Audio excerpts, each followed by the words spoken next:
Good afternoon, ladies and gentlemen. Startup Express Pitching Final 2021 will start in 5 minutes. Watch it live from wherever you are on Earth. And remember, if you're watching us from Facebook Live, come on over to our official broadcast page and log in because you get to enjoy some live Q&A and polling. So we'll see you there in 5 minutes, everyone.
Ladies and gentlemen, we are live here in Hong Kong. Welcome to the pitching final of Startup Express 2021. My name is Vivek Mahbubani, and I'm your moderator today. It is so good to be back as well this year. So if you're tuning in from Hong Kong, 大家好嘛. Now, if you're tuning in and sipping your morning coffee in London, well, good on you, and I hope you're wide and awake with that. But if you're enjoying your late night snack in New York, then you, my friend, are a dedicated startup fan. I love that. Now, I'm sure you know Startup Express is a startup development program organized by the HKTDC with the support of our strategic partner, AMTD Group. Now, in the past few years, we've been assisting startups in the cohorts in expanding markets by taking part in local and international events and exhibitions, as well as meeting with successful leaders to build connections and enhancing brand awareness through extensive media coverage.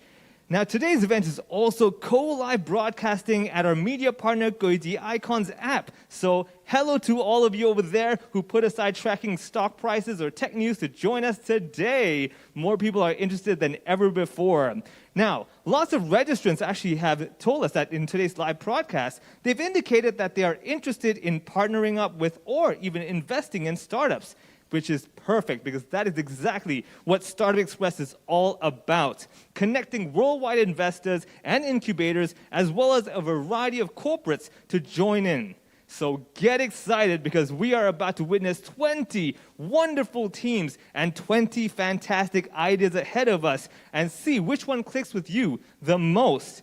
Now, it may be true that, we're physically apart, but I will tell you, we are virtually next to each other. And so to better engage with you, we've also got a live Q&A session and live polling sessions which will be held after every startup's pitch. So you can have a vote towards the My Most Favorite Startup Award, letting us know which one you, my friend, sitting at your screen, like the most. Now, unfortunately, there's no, My Most Favorite Moderator Award because we all know the correct answer is me. Thank you. One laugh. All right. So to take part in all this, remember to go to our official broadcast page, all right? Go to the official broadcast page. Over there, you can join in on the live Q&A and live polling to let us know what you think of every single pitch. Now, towards your right, you'll see the Q&A and the live polling button. So let's do the first poll of the day, all right? The question is, are you ready to change the world with great ideas? You will see you have a few choices, which is yes and very yes. Because that's what it's all about today. We're changing the world with better ideas ever than before. So today's finalists have some mind-blowing ideas, and with your support, we will know which ones are not just out of the box, but probably even out of the world. That's what we're looking for, the next great idea. So it looks like, from what I can see the results, is that everybody pretty knows how to work with the live polling system, which is fantastic. Click it, and that's all you got to do. Real simple, right? But there's one more thing I would like to add, which is last year proved to us that it is very important to constantly evolve with the times and the market needs, which is why this year we have a brand new award called the Social Impact Award. And this is basically to recognize a startup which has the most effective and integrating environmental, social, and governance, also known as ESG, elements in their products or services to better serve the community and the environment. Now, to echo this with emerging market needs on ESG-related technologies, we also have added health tech and green tech as our entry categories. And guess what? The response to these corresponding categories have been fantastically overwhelming. On top of that, we also added the retail tech and AR and VR as well as new categories. So people love these hot topics. These are the hottest categories that we're all fighting for. So do not miss any of these amazing pitches ahead of us today. And of course, I am also very delighted that today we also have Dr. Calvin Choi, Chairman and CEO of AMTD Group, joining us virtually for a quick chat and a little support towards the event. So Calvin, how are you today? How are you? Hi and hello everyone. It's very happy to live stream this from New York. Wonderful. Well, thank you for staying up this hour of the day. I want to say that Startup Express has received an increased number of, applicants, and more young entrepreneurs are aspiring to basically demonstrate their innovation via this program. What do you think about this increased number? What is it telling you? I think it's definitely, something of a news that we very much welcome. I think thanks to HKTDC, I think this Startup Express has become the focal point of our city. Every year, I think for startups or grooming more startups, I think for the community, I think, of course, by having more diversity of applicants, this makes this community even more great. And I think it is really more about the ongoing nature of the synergies and also the cooperative nature that we can see out of the overall community that we welcome and we are happy to see. That's very true. I mean, all the different ideas, even I remember last year was just mind-blowing for myself, and I thought, okay, this couldn't get any better. It will. It just did. Now, what about this ESG thing? So, how do you see the rising importance of ESG elements? And how can venture capitalists and corporates and startups join hands to basically harness this technological innovation to create more influential social impact? What do you think about the social impact about this?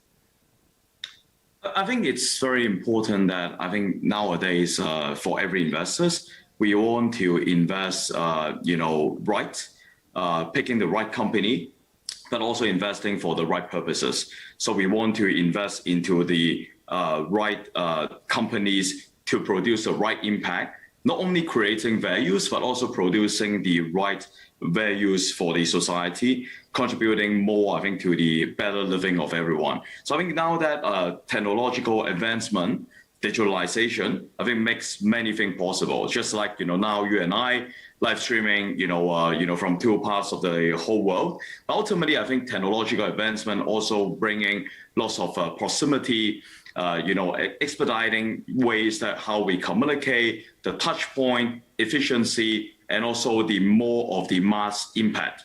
So I think on an overall basis, I think it enables, it empowers, I think it accelerates, I think lots of the positiveness of things. So I think from what we see that, I think from the Startup Express, we will want to pick more of the bright ideas, innovative ideas that could, I think, change the world. I think from what you started off, I think the first question, I think it's very important. I think in fact from AMTD, my strategy or our group strategy is also idea. The forward, also representing our 4 business pillars. So I think every idea will be important if it touches, your heart, touches each other's heart, but ultimately creating positiveness of the impact. So I think, we would want to pick more company that I think, as you laid out very rightfully, that into different subverticals of the human life. So hopefully through tech and innovative ideas, through more of the powerful idea, we can see, out from the startup that we can change the world, make our world better. Absolutely. You're going to look for those world-changing ideas. I think we all are. And hopefully we'll have 20 different world-changing ideas to choose from today. That's exciting. Yep. I'm going to give you one more question. Do you have any winning tips for our 20 teams? I know they're nervous, but what's that little tip you can give them to help them out?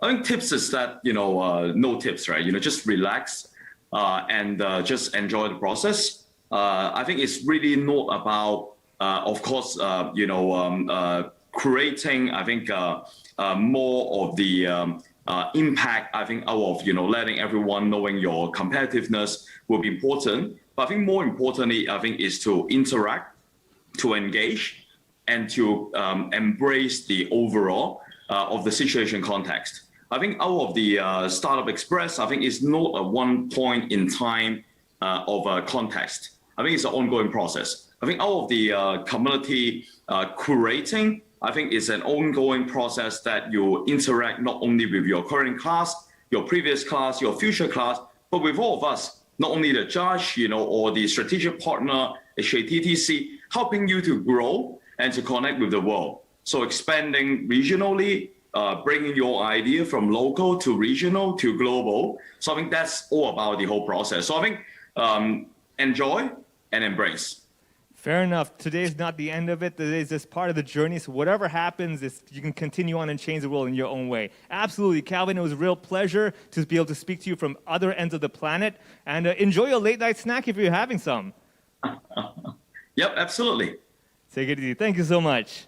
All right. Thank you, everyone. And with that, ladies and gentlemen, it is our honor to have our judges here to both judge and provide advice to our teams. So let us introduce them one by one. First of all, we've got Mr. Raymond Young, Vice Chairman of AMTD Global Advisory Committee. Please wave to the camera. Just say hi to everyone. Let everyone know that, hey, you're over here. There we go. We got a room full of people today. Don't be shy. AMTD Group is back again as a strategic partner this year, and we are so thankful that Raymond is on board with us. And keep coming back, because HKTDC values this partnership very, very much. Next up, we've got Mr. Duncan Chiu, the co-founder of Radiant Venture Capital. Absolutely lovely to see you again on our panel this year. I was reading up about your credentials, and you're the president of the HKTDC, chairman of Lai Yun Company Limited, managing director of Radiant Venture Capital, and that was just the first paragraph. Is your CV like a book? That was very impressive. Next up, we've got Mr. Herbert Chia, the venture partner, Sequoia Capital China. Say hi to everybody in the camera over there. Yep. Again, Herbert, thank you for joining us again this year. And I know you're a big data expert, which means you probably already calculated who the winner is, right? You probably even know what I'm having for dinner tonight. You're probably like, pizza. It's pizza, right? Tell me it's pizza. I want pizza. Okay, we'll do that. Next up, we've got Mr. Hendrickson, co-founder and executive director and vice chairman, CMGE Technology Group Limited. Thank you for joining us this year for the first time. Personally, I love mobile games, mostly because it keeps me and other people awake on buses and trains, because the last thing you want is someone falling asleep next to you and their head on your shoulder, and that is awkward. Mobile games save the day all the time for me. Thank you so much for that. Next up, we've got Miss Norma Chu, founder of Day Cook, joining us virtually. Norma, say hi to everybody.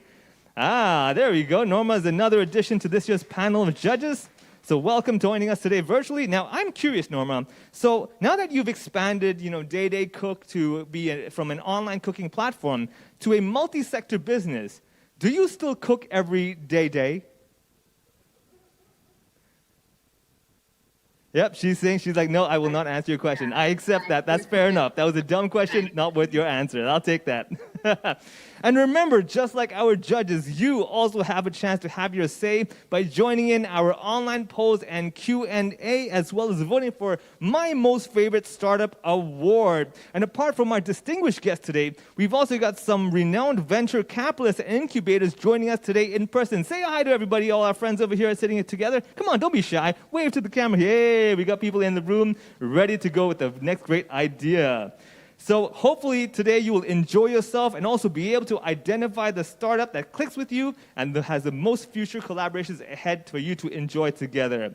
Now, also to let you know, do not miss our investor corner, because we've got on the left side of the venue, this is a space for you to be able to chat with different teams that you're going to see later on. Have a cozy chat with especially the winning teams as well. So take advantage of that. And lastly, today, 20 finalists are here to pitch, and 10 winners will be selected. Now, in their pitch, you will be able to understand their marketing strategies, their products and services, as well as potential to be extended to overseas markets. A lot of stuff ahead of us today. So to ensure fairness, though, the sequence of today's pitching finals has been randomly selected. So each startup will be given 3 minutes for their pitch, followed by 3 minutes of Q&A from the judging panel and the public, and the result will be announced at the end of today's event. Okay, so this is intensity. And with that, everybody, I think it's time to get the ideas flowing. So judges and guests in the room, same as me, are you ready? If you are, make some noise. Cheer for everybody. Are you guys ready? Yeah? Okay, they're ready to do it. Judges online, Norma, I saw, are you ready as well? You ready to do it? Yeah, she's ready to do it. Let's make this happen. With that, everybody, introducing first, the opening startup to showcase their fantastic idea on stage is Crimson Vision Technology, which is a traceable, non-invasive, and portable fruit quality detector. The stage is yours. Good luck. Take it away. Thank you.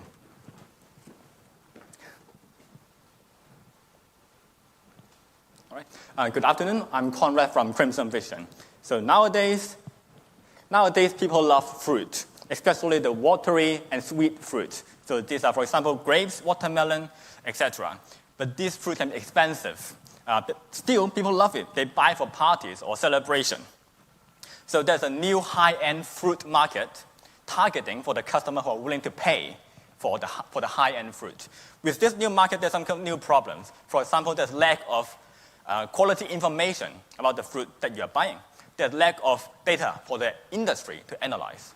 There's lack of quality assurance for the customer, and there's lack of platform for the fruit enterprise to build their brands. So Crimson Vision is developing a fruit quality detector which can collect information from the fruit, for example, sugar level, pesticide, acidity, and water content. And we do that in a non-invasive method. That means we never cut open the fruit. We never destroy the fruit. And it's very portable and it's smart to empower our IoT solution. What does it mean? So we do not just collect data. We, in the future, with a scan on the fruit labels, in the future for every fruit, people can access information like brands, farms, date of harvest, and more importantly, quality information. Is it sweet? Is it sour? Is it watery? And we do not, because we do it non-invasively, that means we can do it multiple times. We do not just provide one-time data. We provide traceable data over time from farm to market. So this information is very important for the industry to improve their cultivation method, to predict harvest dates, to enhance quality control, and more importantly, to increase their profit margin in the retail fruit sector. We focus on fruit enterprise in China. And China is the largest fruit producer among the world. And the growth is very stable. So Crimson Vision, with our technology, we collect data, we analyze the data, and we sell the data to this food enterprise. We strongly believe that data is one of the most valuable assets in the world in the future. This is our team. Our Professor Furong Zhu is a director. He has years of experience studying NIR technology, and we produce our sensor ourselves. And we file patents around the world. We file patents in Japan, in China, and in the US. So to summarize, we collect data. With our technology, we analyze the fruit quality information, and we sell them to food enterprise in China. And with this technology, in the future, we allow customers to taste the fruit before even you eat them. Thank you very much. Nice. Right on the dot. 3 minutes. All right, judges, if you have any questions, please let me know. Noma as well, if you have a question, we're open to these ideas. Ask it away. We have 3 minutes time starting now. Okay, yes, right over there, Raymond. Hi. Besides fruits, would you be able to apply this to other types of commodities or other types of edible products? Theoretically, with our technology, any organic matters reacting with near-infrared radiation can be detected. So we are studying fruit because it's easy to develop the product now, but herbs and vegetables is still possible, and we are developing it in the future. So just a follow-on question then, how about food safety as a broader application? Would you be able to apply this to food safety, which is, I think, a bigger issue for the community? As I mentioned, other than sweetness, acidity, pesticide is also one of our focus in the existence of pesticides. It's also the focus of our development, and we are expanding. We are looking forward to expand our scope. Theoretically, anything react to organic matters, to infrared radiation, can also be detected by ourselves. So to start out, we focus on the quality information first, because this is what makes us earn money from the enterprise. They care about that, but in the future, we can expand that. All right. More questions. We have still a minute and a half to go. Hi, Conrad. I think we met at the Baptist U wedding. So I think I asked last time the question about the technology that can actually apply it on some fruit, but not all, right? Fruit with thick skin, you can get through, right? Pineapple, coconut. Okay. I have to admit that this is our limitation nowadays. Thick skin is something that we are still studying how to process it. But thin skin fruit is definitely possible. And cherries, grapes, and the blueberries, these are valuable strawberries. These are valuable high-end fruit that we like to invest on. What about go-to-market strategy? Are you starting to approach the clients in China? Yes, we have contacted different fruit enterprise. Nowadays, farming is not just run by single farmers. They run by enterprise. So we are contacting them, and we also partner with some distributors in Hong Kong and see how we can go to the market as a team. Good stuff. We have around 30 seconds. Any more questions? We can slowly throw it out there. Give them a little challenge if they have anything they didn't clarify before. The judges are cute. Oh, there we go. Herbert's got one. Can I clarify if the product face to the consumer or to the corporate? And if you choose one of them, can you tell me more why? Okay. You got 15 seconds to get that done. This is a B2B product. We sell this technology to the whole supply chain from farm to market. And we do not want to increase the cost bear by the customer. We allow them to increase their profit margin by classifying different types of fruit and sell them to the market. All right, and that is time. Thank you so much you. again. Thank you so much. You may take it easy now. You've done Thank your pitch. All good. Fantastic. Now again, for all my friends over there online watching us on the screen, remember, if you like that, vote yes. Give it a point over there to let us know that you did, in fact, like Crimson Vision Technology. That was a good idea for you, then give them a vote, all right? Let's keep that going to our next team, which is Kamakura Foods, a hot chain bento vending machine for grab-and-go hot packaged meals. Stage is yours. Take it away. Thank you. I'm Jason from Water Bento, a hot chain bento machine platform to transform food service. Firstly, let me show you a video.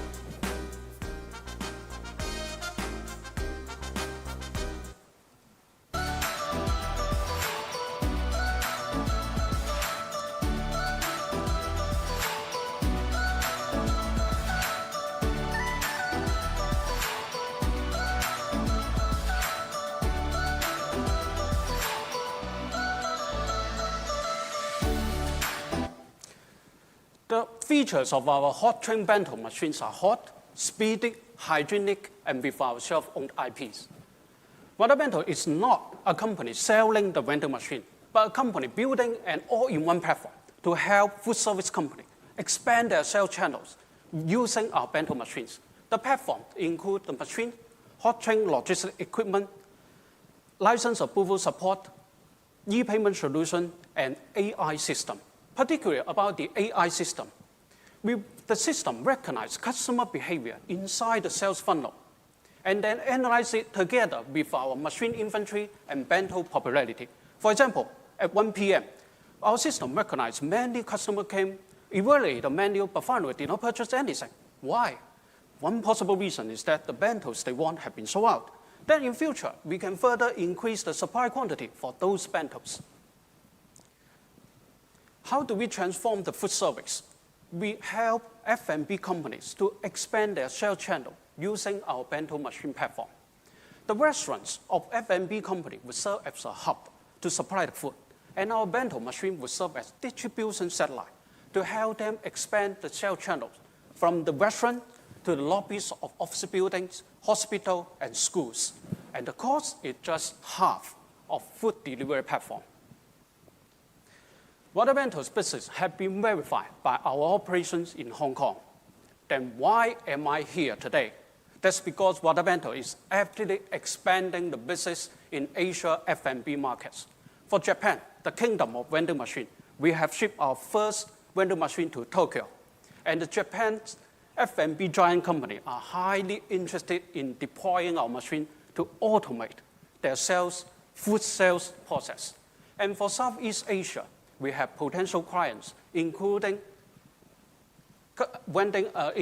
restaurant chains and convenience store chains, and we have signed LOI with them. Water Bento is here to leverage HKTDC platform to transform the food service in Asia market using our hot chain bento machine platform. Thank you. All right, thank you so much. Kamakura Foods right there. Whew, that was good. Good thing I had lunch, otherwise I'd be in trouble for that. All right, judges, we have 3 minutes time for questions. If you have anything, please raise up your hand and there we go. Raymond's got something. Hi, just want to know your cost structure here. Based on experience so far, what are the biggest top 5 items of your cost and the percentages? Very important question, Raymond. Yes, the cost structure is roughly half of the costing of food delivery platform. Usually in Hong Kong, food delivery platform charge around 30% of their cost sales revenue to dispense the ready-to-eat food. And for our case, including the license fee, logistic, and rental, it only charge the F&B company around 15% to dispense the ready-to-eat food.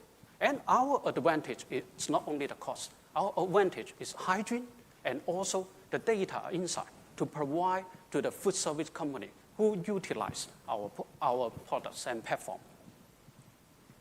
Hendrik.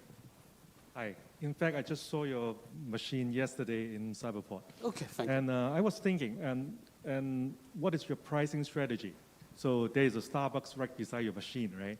And for a customer, I come to your bento because it is cheaper, or it is more tasty, or what is your selling points if I were a customer?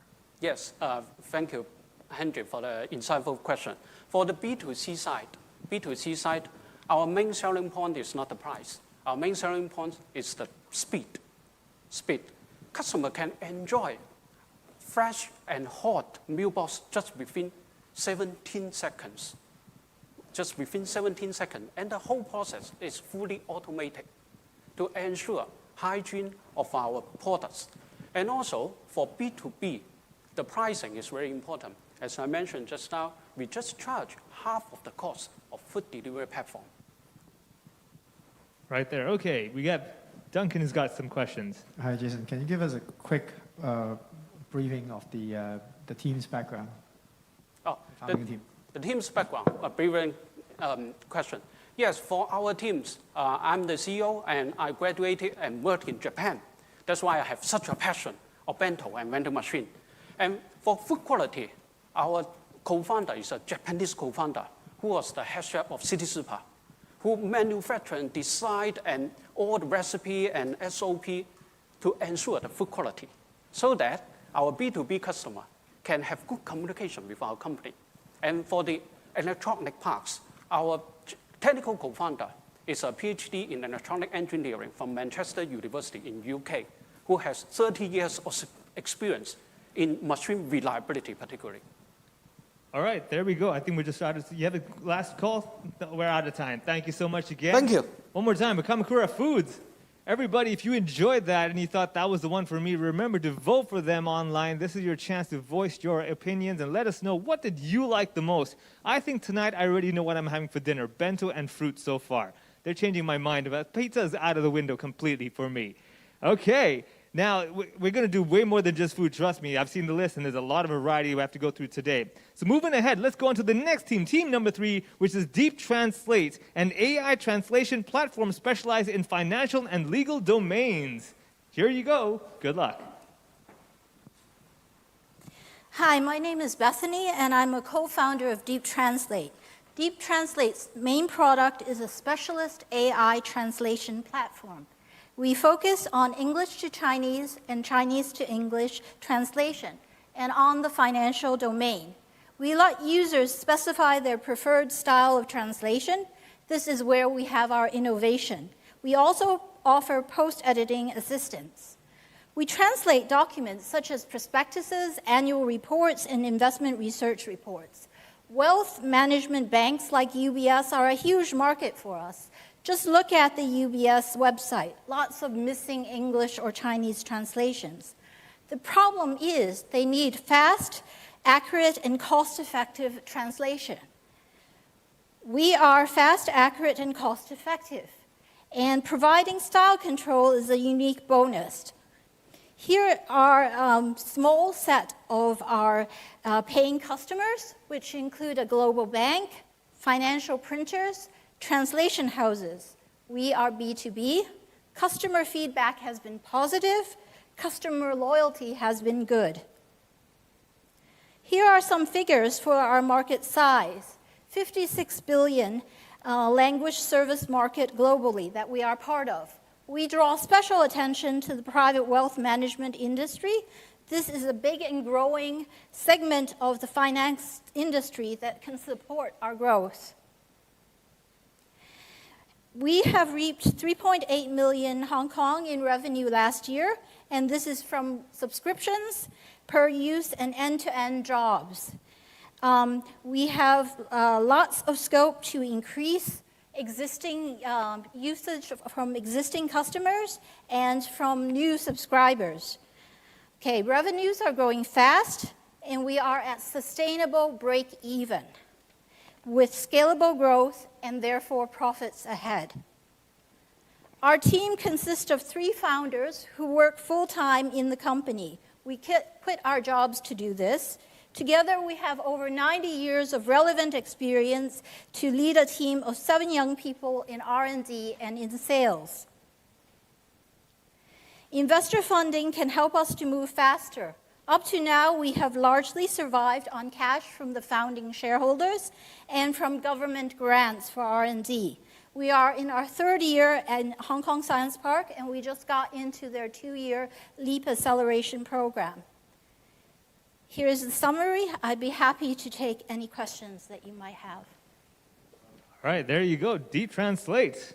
Can you tell me more about how special is your AI for translation? Any special compared with Google or other competitor with free? First is it's trained on financial data, and therefore the accuracy is much higher. So for accuracy for machine translation, there's something known as the blue score metric. And our score out of 100 is in the 70s, whereas Google is in the 40s or 30s. How about the algorithm? What kind of algorithm you're using? Deep learning or any, we are CNN? using deep learning. We are using deep learning. So our niche is not there, but we have our provisional patent on a style concept. So users can input reference documents that represent style, and we would extract from those reference documents some information that guides the translation in a different way so that it sort of hits at what the user wants more. So it's a different translation for different users depending on their style, and that's not Google. Okay. All right. Any more questions from our judges? Raymond, you've got something. Quick one. Where do you see the competitive landscape in this segment? Are you really comfortable that you are standing out from the crowd? We are standing out in the Hong Kong EX segment. In other words, documents that are submitted to the Hong Kong Stock Exchange, because we trained initially from there. Okay, the competitive landscape is mainly human translators, and we beat them in terms of time, the deadlines being fast, and we're more cost effective in those ways.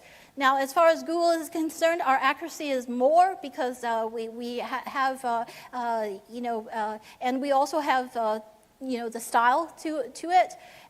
There is a competitor in Cyberport, but that is in a slightly different finance domain, and we are ahead of them according to our clients who have tried competing systems. All right, you said the keyword Cyberport. Hendrik's got something. Yes, can your algorithm in the future be expanded beyond Chinese and English? We would like to concentrate on Chinese to English and English to Chinese. Okay. Rather, once we've developed, gotten our client base all in, we'd like to extend our services there to increase the stickiness. And we are looking at, we are talking to collaborators, and in particular along the lines of the regulation, the compliance aspect of it, the natural language processing associated with making it easier for compliance issues. So we're natural language, Chinese All right, English. thank you so much. Time is up for questions over there. Thank you so much, Deep Translate. That's what it is. Translating stuff. I'd like to translate something. Pang Deep means cheaper. I'm helping with the world already. All right. With that, if you like Deep Translate, that was your style, remember to give them a vote, because we're going to go in at the end and see who got the most votes, who was liked most by everyone else watching in today, tuning into the broadcast live. If you're watching us on Facebook Live, go to the official broadcast page so you can participate in our live polling sessions after every single pitch. Let's move forward to our next team, team number 4, which is MapHive Technology, a global indoor mapping solution with map architecture, data schema, and map editor. The stage is yours. Hello, good morning. My name is Ivan. So Maps, our company mission is to make indoor mapping smart and simple. So by using our technology, we can effectively digitize the indoor space and provide indoor maps, indoor positioning, and indoor street view solutions. So what we think is that indoor navigation is basic necessity for smart cities like Hong Kong. However, indoor space is like a 3D maze. People always get lost, particularly for the visually impaired person, wheelchair person, or even the travelers. So traditionally, there's a lot of different solutions try to tackle this problem. However, many of them is hardware-based. So in our technology, we try to, using our technology to take out the hardware out of the solutions. The outcome is that we use a software-based solution to make it very effective and very quickly to develop this indoor building. So the outcome is a very high-quality indoor mapping service that can even support the barrier-free navigations. So our company mission is to make indoor mapping smart and simple. By making it very simple, we we would like to invite different person and different people to participate in indoor mapping together. So by using our technology, all we need, the equipment, all we need is actually just a commercial-grade smartphone. So by using the operation, it's very effective. We can quickly digitize the indoor space and provide the indoor mapping service within a very short period of time. So this is one of the recent implementation in the K11 Museum.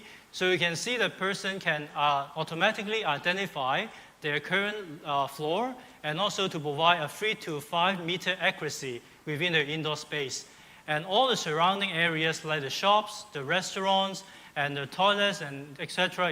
is nicely presented in a digital directory within your palm. I can guarantee you that you will never get lost again.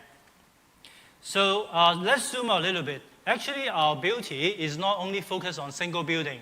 We will integrate within the outdoor and to provide a seamless transition between indoor and outdoor. So by using our technology, it's like a Lego. We can actually plug it into other partners' application to provide a wide range of service to provide our customer. One of the major customers is the Blind Union in Hong Kong. We help them to support the blind people to navigate within the Hong Kong city. So nowadays, we already implement over more than 100 buildings. And in the future, we are expanding and looking forward to expand into Asia region. So this is some of the implementation in Japan. We would like to enable this smart building capability in Taiwan, Singapore, and Japan in the Asia region. We would like to make people to be more confident to explore and navigate into buildings. All right, that is your time. That is time's up for you, which means it's question time. Do we have any questions from the judges so far? Interesting topic. Judges are just digesting what you just said. It's very good. Oh, there we go. Raymond. What is the hurdle of getting overseas in terms of this particular application? Okay, so actually indoor maps is very location-based services. The major hurdle is the local implementations. And also different users have different behavior actually. So in Hong Kong, actually people will use the smartphone walk around. It's very normal. But in some region, actually, when you use the smartphone, you cannot walk.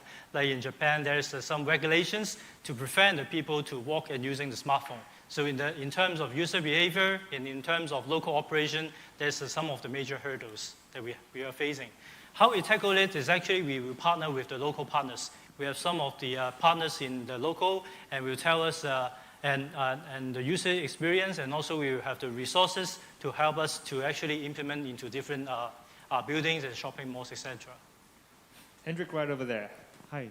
Can you tell us a bit about your revenue model and your pricing strategy? Thank you. Our pricing strategy actually in two parts. One is the digitization. So it's actually in terms of meter square. So it's charging for one time and also for maintenance service for the venue owners. And the other side is subscription based because all our information and our technology is actually packaged in SDK base. So the user is actually subscribing our service as a SaaS model. All right, Norma's got a question. Norma, let us know what you're curious about. Yeah, hi. Can you tell us a little bit more about the management team? Okay, so actually I'm the product director, and we have the management team in Hong Kong, and we have the founder is actually a professor in Hong Kong, and also we have the COO, which is a very experienced industrial consultant that can actually to manage our operation and also the partners' relationships. Pretty diverse team. We have around just a minute to go. If anybody has any more curious questions you'd like to ask away, we're just under a minute. Judges seem pretty satisfied at the moment. Duncan's curious. With the 5G infrastructure being built up, do you see more competitors going in with lots more antenna being built indoor? Yeah, I think for the 5G or the other building, or I mean the other technology, we say that we are complement with each other because our technology is so low cost. We can actually deploy in a wide range of area. In particularly, addition of technology can enhance the accuracy for particular location. For example, like the 5G or the other hardware-based solution, we can complement each other we are the foundation to provide a wide range of location service, and add-on can be more accurate for that particular area. All right, and that is time. 3 minutes of questions done and done. Thank you so much again. Thank you. Good luck with that. That, my friends, was Map Hive Technology, which is time for you to decide, did you like that idea? Do you get lost indoors all the time, or do you have a friend who could use this service? If you think this was good, give them a vote so we know at the end of today's event, who did you like the most? All right, that was Map Hive Technology, and if you liked it, click it, give them that vote, and help support them for a final award. Let's move on to team number 5, which is Trade Monday, a SaaS consumer data platform that helps shopping malls optimize the highest margin portfolio. The stage is yours. 3 minutes. Take it away. Hi, everyone. We are the Trade Monday team. We are the retail big data startup, and we help shopping mall to build a unique customer experience. So let's see the problem today. In the left-hand side, this is a new restaurant of the shopping mall. However, in the right-hand side, this is the actual shelf experience that the shopping mall customers actually follow. So what's the problem here? The problem here is, do you really understand your customers? So we have the solutions to help shopping mall to build the unique mall experience in Hong Kong. So let's take the dashboard as an example. We collect the consumer footprint data based on their target customers and illustrate in the persona view. And you will see that in the dashboard, and just take the food category as an example. And you will see that this is actually the common interest of the target consumer, like the restaurant and the food influencer. So we sell this insight to our shopping mall customer, how to build the unique tenant mix and the unique marketing experience. Our consumer intelligence has been implemented in China and Hong Kong with this shopping mall, and we consistently monitor over 6 million consumer data now. So how does it work? We fully integrate the global and the China social media platform, trending site, and the e-commerce platform to collect the consumer footprint data. And use a proprietary machine learning technology, we help the shopping mall to answer 3 top-line strategies. First one, how to build a unique customer experience, how to build a unique trend, and how to build a unique tenant mix. Let's take an example in the Beijing. We implement in the Beijing shopping mall for the tenant mix in strategy. So in the first dashboard, you will see that we additionally recommend over 2,000 potential brands for the shopping mall that will benefit for the pop-up or the tenant. And the second one dashboard, you will see that we will recommend which tenant should be retained and which tenant should be taken out in the next renewed contract. So we target to the GBA market size, and we believe this is huge. It estimates around $77 million, and we believe our competitive edge is huge because we try to implement the global trend data into local and the region. For the go-to-market, we plan to replicate our success of the shopping mall solution in Beijing and Hong Kong to the GBA, which we already is working, and we aim to achieve the $25 million in the top line in 2023.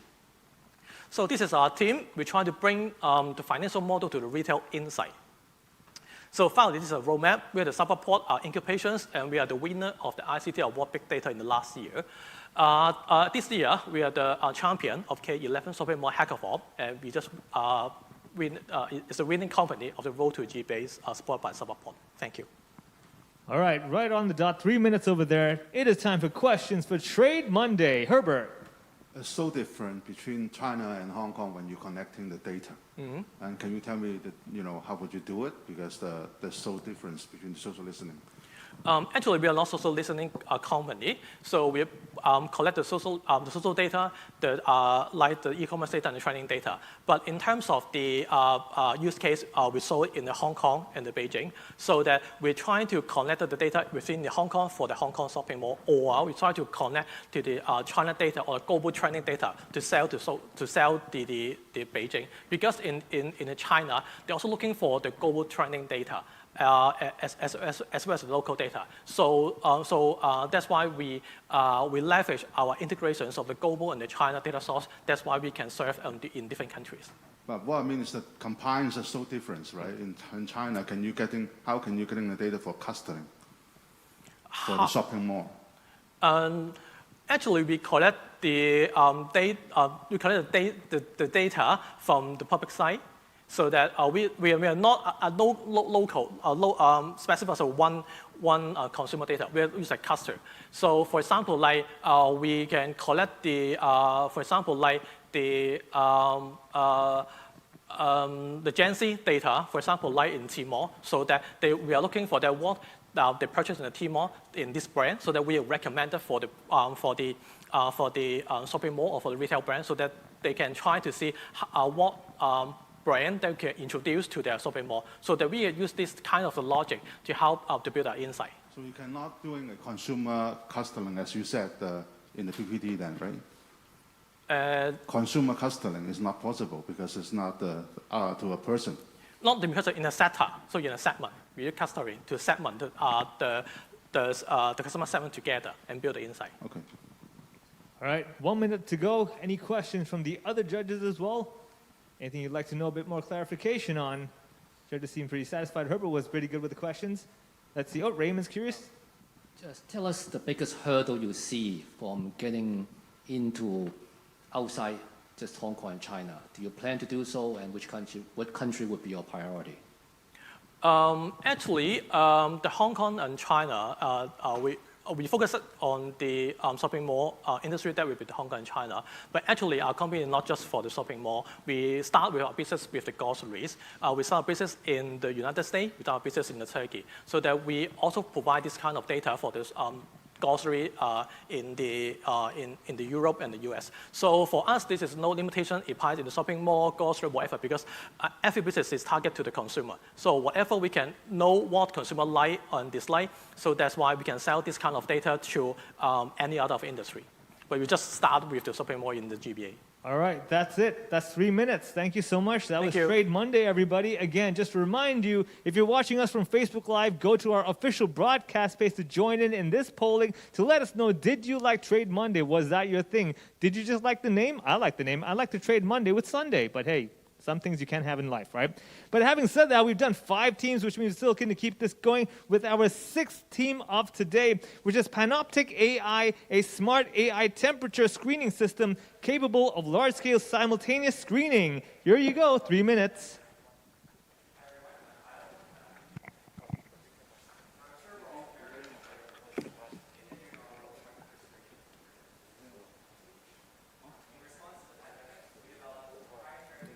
For large-scale temperature screening and fever suspect tracking. Our systems have been deployed all around Hong Kong, including the Hong Kong International Airport and border control points, now serving as the first line of defense to the city. Our technology has been featured in many news articles, TV interviews, and also showcased in the Hong Kong Science Museum as an innovation to safeguard public health. We are a multidisciplinary team with a strong scientific background, with a great team of young and rising researchers, as well as more experienced veterans in the field. Today, I'm excited to share our latest development. In Q4 of 2021, we will be launching our personalized remote health monitoring solution. Simply by just smiling at the camera, we can detect a variety of vital signs beyond temperature, like heart rate, respiration rate, and more, at an accuracy that's comparable to a medical-grade device. Our software is essentially camera agnostic, which means it's compatible with a variety of consumer-level cameras. We play to our advantage of being a Hong Kong startup and incorporate traditional Chinese medicine facial diagnosis with Western medicine physiological analysis to enable holistic remote health monitoring. Of course, the data can then be used to generate actionable insights and personalized recommendations for yourself, your employees, and your clients. And the market for remote health monitoring is huge and growing at an exponential rate in the Asia-Pacific region.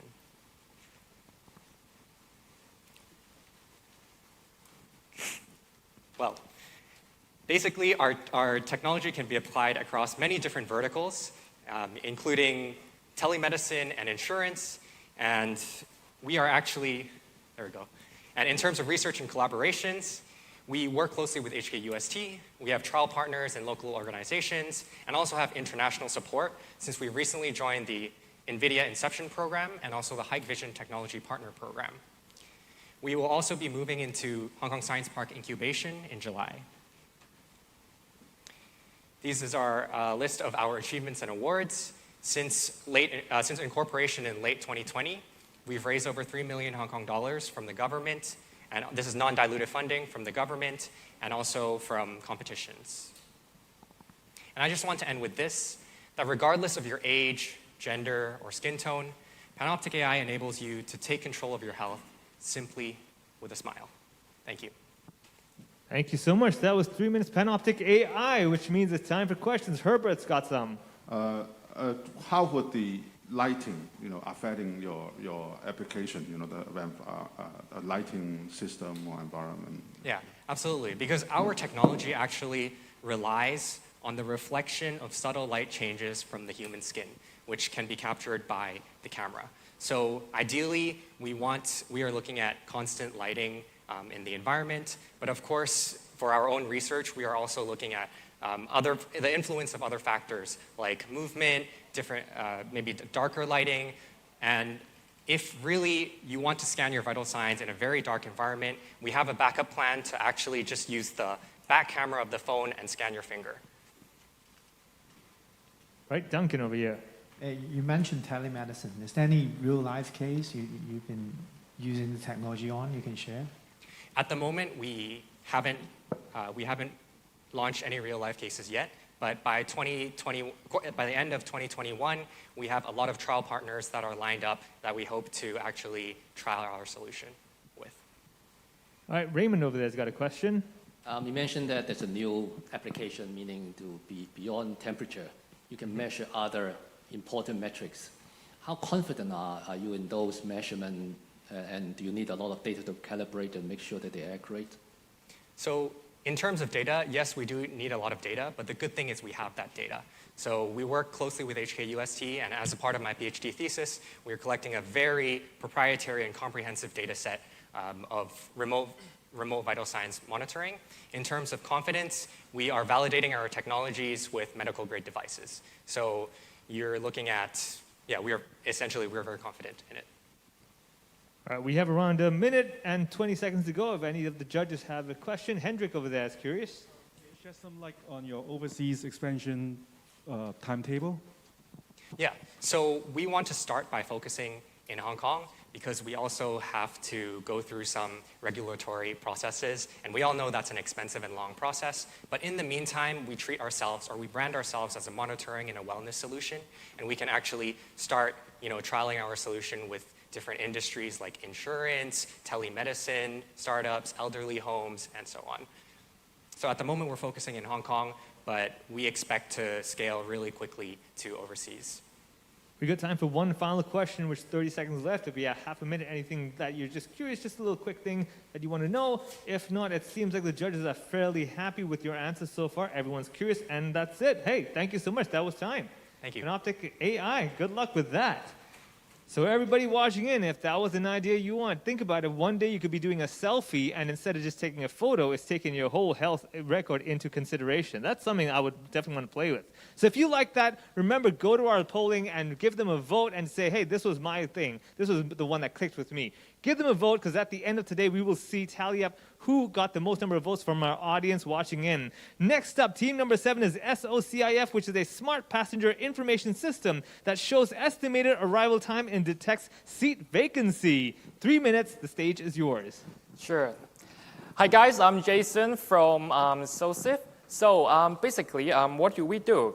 So we are a B2B smart transport solution supplier using AI, IoT, and also edge computing. So although we only started business for 2.5 years, we already serve the Hong Kong governments, public transport operators, and different telecoms companies. So we provide various kinds of passenger information system. Like recently, we have engaged and involved in a 65 million Hong Kong dollars government tender to provide the estimated time of arrival service for all the public green minibus in Hong Kong. So we have already served 1.5 million daily passengers. But today, we would like to introduce you our technology breakthrough in terms of the edge computing technology for the mass transport. So nowadays, using AI is very expensive, especially for mass transport deployment. So previously, we have talked to some of the bus or metro operators, and they have mentioned that they need to manage thousands of the vehicles units. So basically, if they, for every single vehicle units like the bus or metro, if they want to deploy the AI solution on that, say like for passenger counting or driver's monitoring, that would be really expensive for them. But time has changed. SOSIF empowers AI capability for mass transport using NPU edge computing technology. So recently, we have developed our own NPU compression technology so that different AI models can be run on NPU. And we have achieved 70% performance comparable to using GPU. And the cost is only 20% of that using the GPU. So let's say, for example, if you are the bus operator and you are looking for some video-based passenger counting solution, you just have to install one of our edge computing device on your bus and get it connected to your existing cameras. And then we'll be able to empower AI capabilities and functionalities for you to do the passenger counting solution on bus. So let's say a typical passenger counting solution may cost you around 20,000 Hong Kong dollars per bus. We are able to do it at 5,000 Hong Kong dollars per bus. And we even can support 3 to 4 different AI applications or models at the same time by using the same edge computing device. So this is currently what we are doing with one of the largest bus operators in Japan, having more than 21,000 buses, and we are using our NPU technology to empower the AI to do passenger counting for their bus.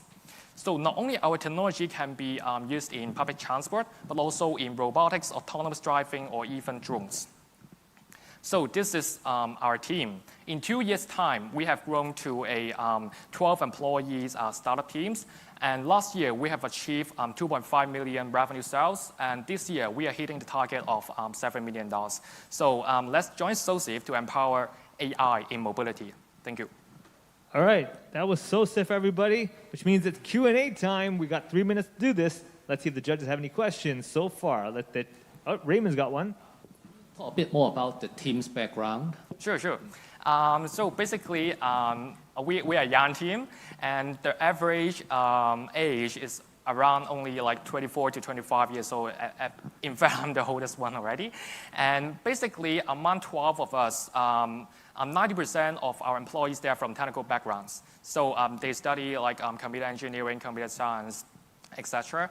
And yeah, and within our team, we also divide it into like an R&D team, which is doing who are doing their R&D in like AI part, and another team is more on like the software development and system development part. So basically, if you talk about in terms of academic background, all of us are bachelor.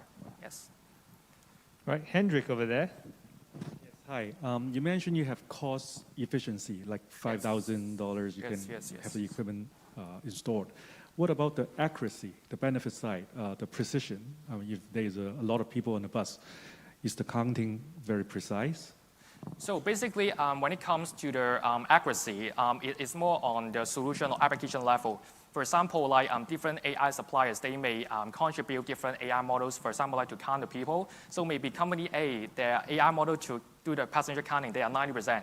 Maybe supplier B, their AI model is more like 85% accuracy. So basically, when we talk about our edge computing products, we are not talking about the accuracy for the passenger detection AI model part, but instead we talk about how do we compress the AI model so that both of them, the AI models can run on our NPU so that they don't have to use GPU. So they don't have to spend like 10,000 or 20,000 Hong Kong dollars just to use the GPU edge computing technology, let's say from NVIDIA, but they can use the NPU edge computing technology from us. But the cost is only 2,000 to 4,000 Hong Kong dollars. All right, we got 1 minute left for any questions. Anyone who's taken a bus before without a seat would definitely appreciate this. If any of the judges have, all right, Duncan over there's got a question. I think the competing supplier that actually provide the sensor or the camera at the station instead of inside the fleets, right? How do you compare that, and in terms of privacy, which is a better solution? Sure. Actually, we did work with some of the bus operators or metro operators in Hong Kong.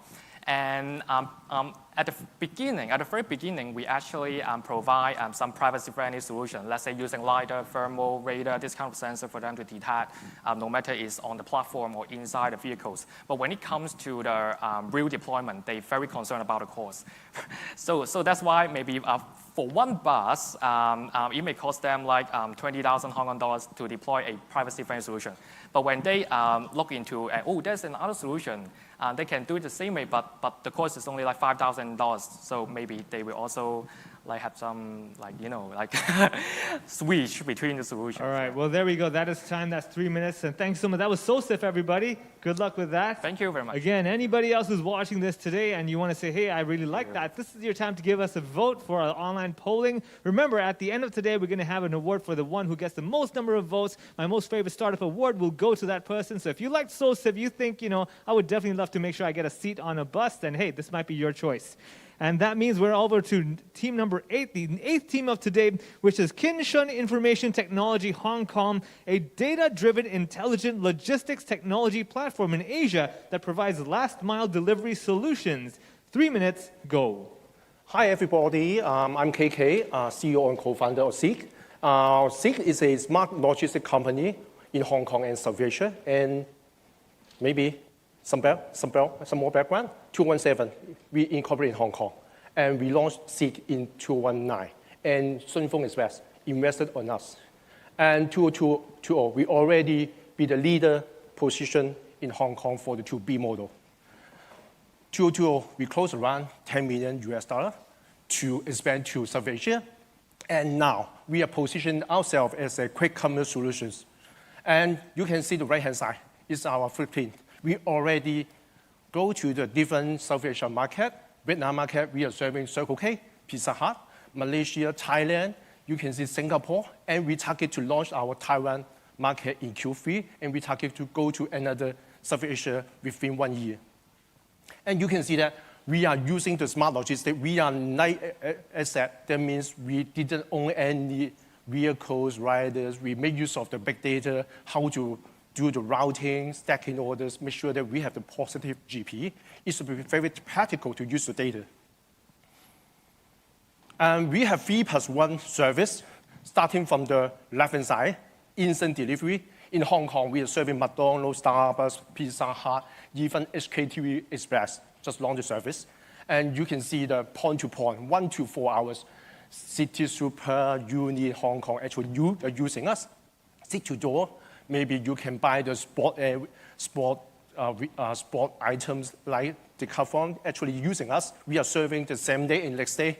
And the right-hand side, it should be the big differentiations with the local, maybe logistics company, we providing SaaS. That means if you have own vehicles, you have own e-channel, but you need the software to manage your fleet, we can provide.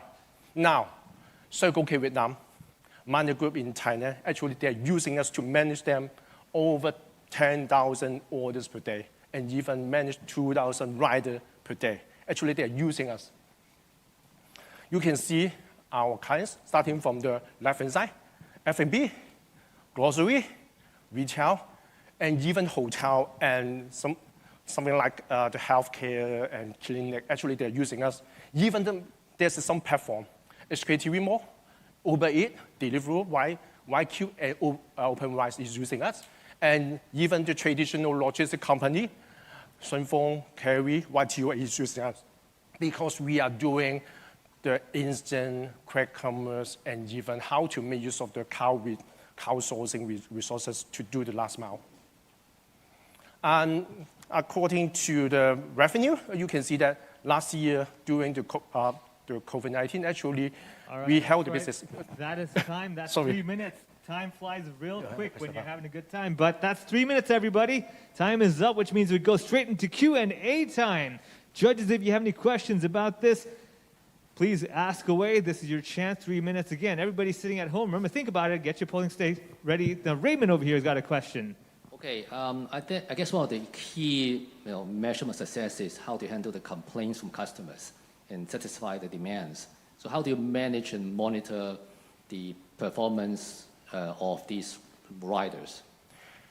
Actually, every rider has an app to manage their SLA, the routing, and even how to meet the, we have, for example, we have the tracking log for them, how many minutes they need to fulfill one orders. And even the customer complain to the riders, they will do something like to submit their comment or rating to us, and we can rate the rider. Next time, the rider may be lower rating.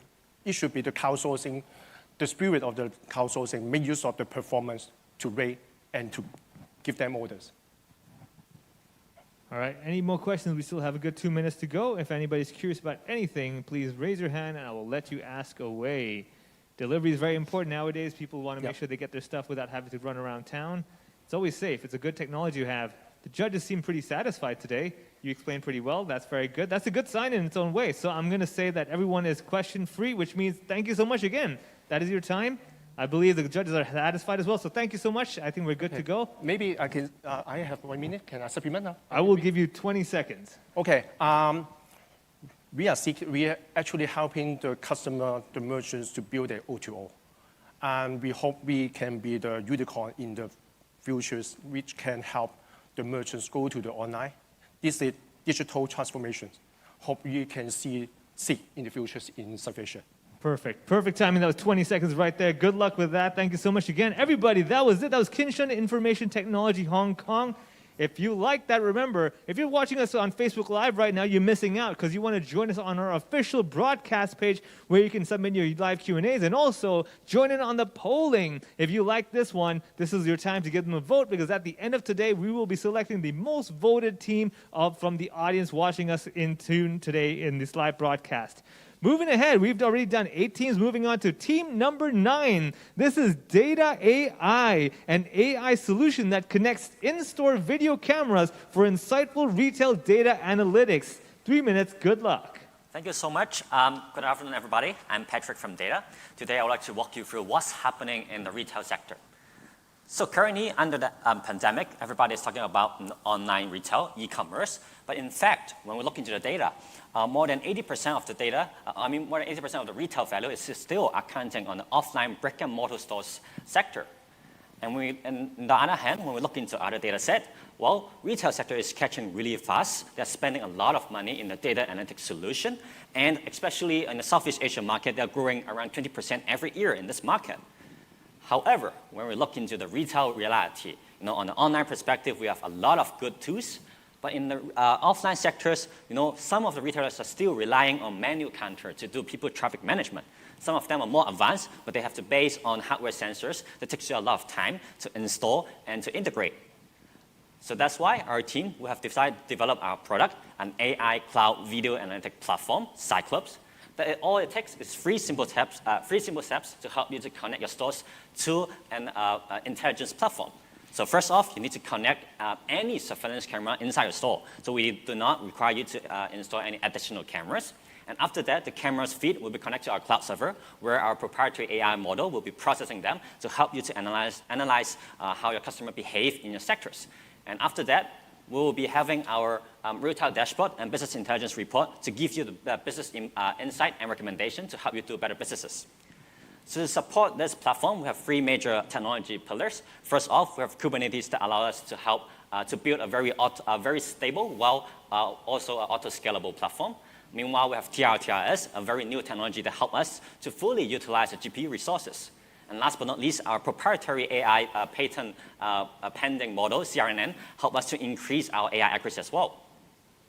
So in short, with all this capability, it helps us to offer our solution in a monthly subscription basis, apart from our competitors where they need you to pay upfront costs and do all the installation. All we need to do is pay a few $100 and you can enjoy all the data from a retail source. And currently, we have been serving retail sectors as well as the shopping mall sectors in Hong Kong, Malaysia, and Australia. And in the future, we are also expecting to serve more people, including smart city sectors, as well as other travel retail sectors. So the credit has to be to the team. I'm very happy to found this company with 2 of my co-founders, Eugene and Alex, 3 years ago.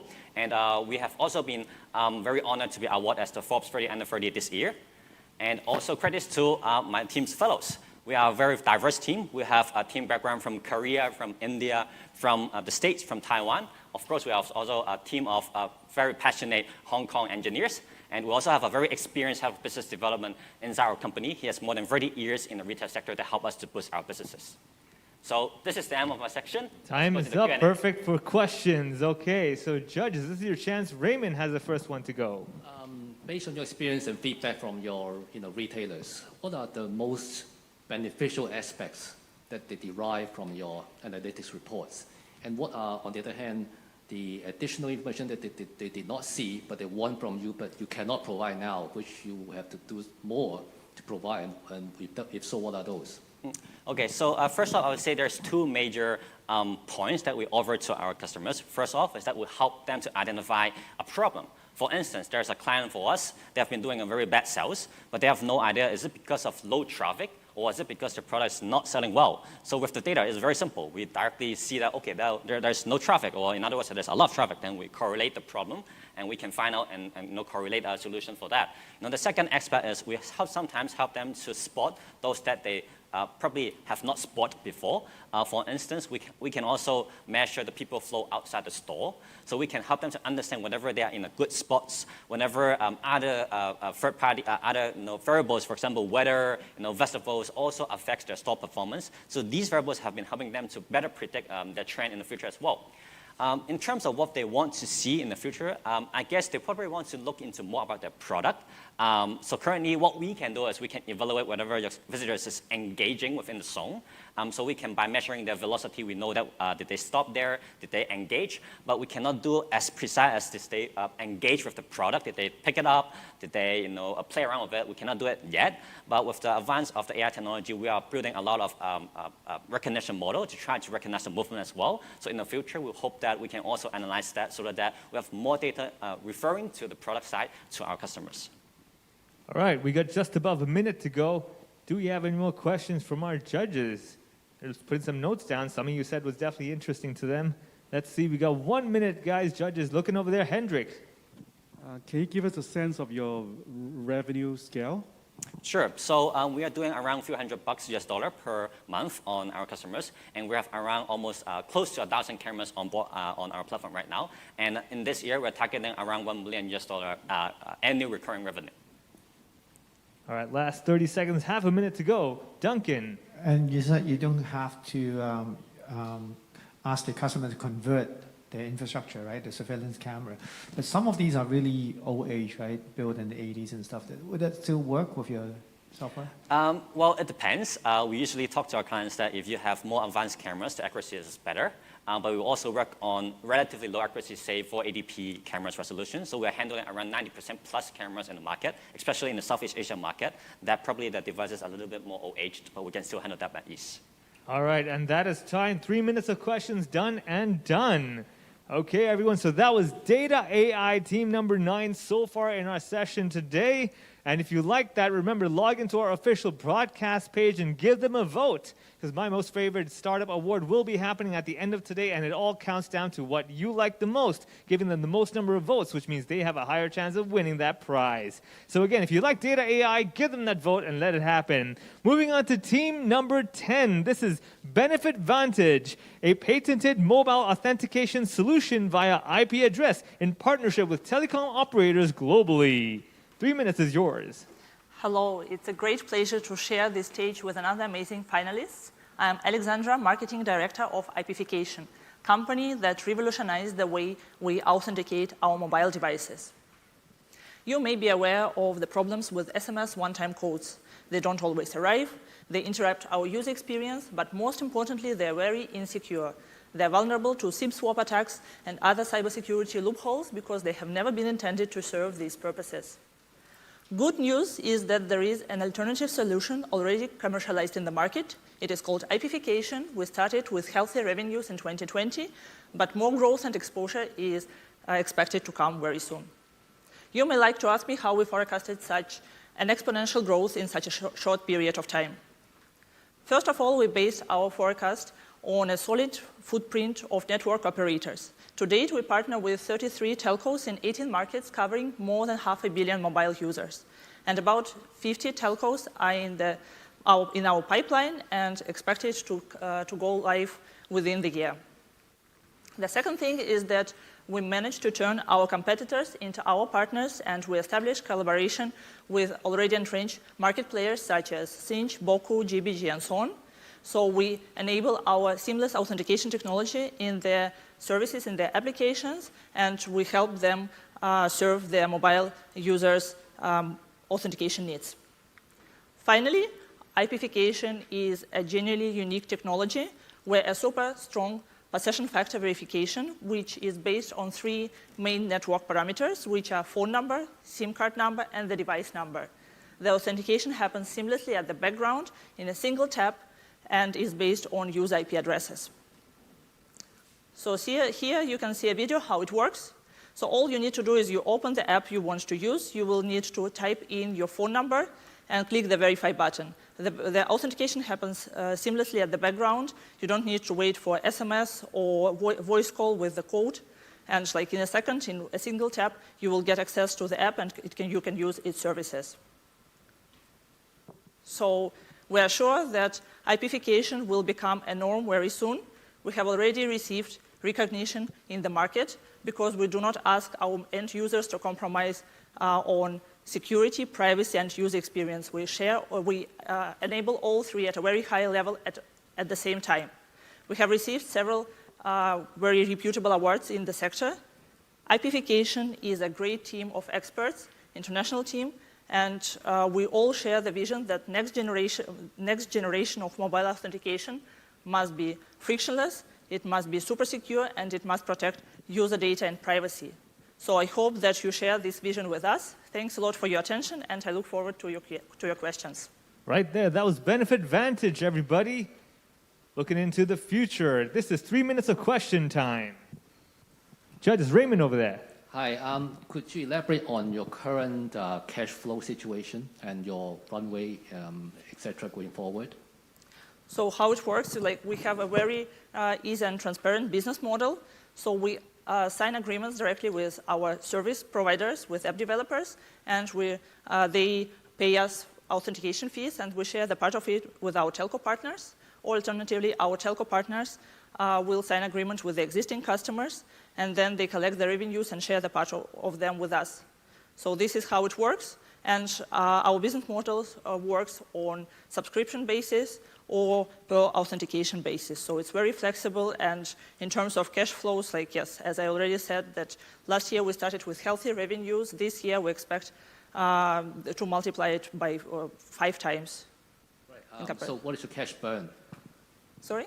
Your cash burn at the moment, your deficit on your cash position, let's say 2020. Yeah, okay. I mean that, like, yes, we're currently expecting some additional investments to come to us because, like, yes, we're a team that needs to expand and grow further.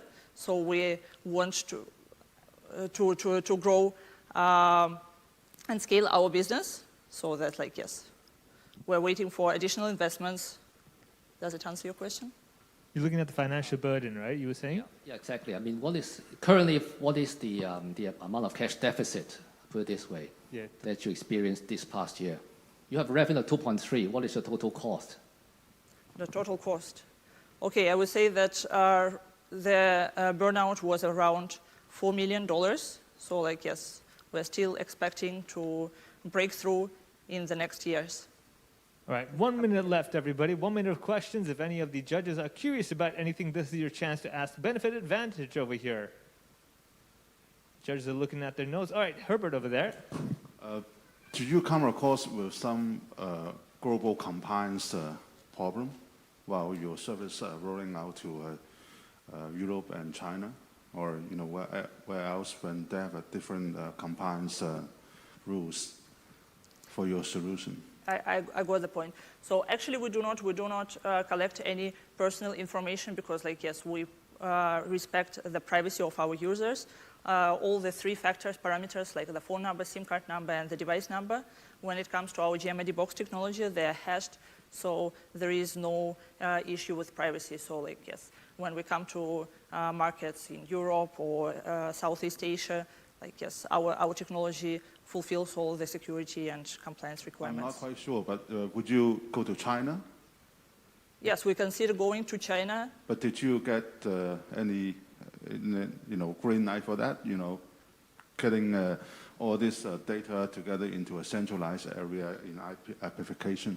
Quick 10-second answer for that one regarding China. No, I mean, like, we do not collect any information. It's like, yes, we are in negotiating with Chinese telcos. So like, yes, we... But when you verifying your information, you already have the data transfer. Yes, but this data is collected by a service provider. So we just help to verify that the user is using the same SIM card and the device. So but the data is transferring to your premises. No, it is going through the telco. So the telco in this particular country will do all the verification. But if the telco fail, you fail as well, right?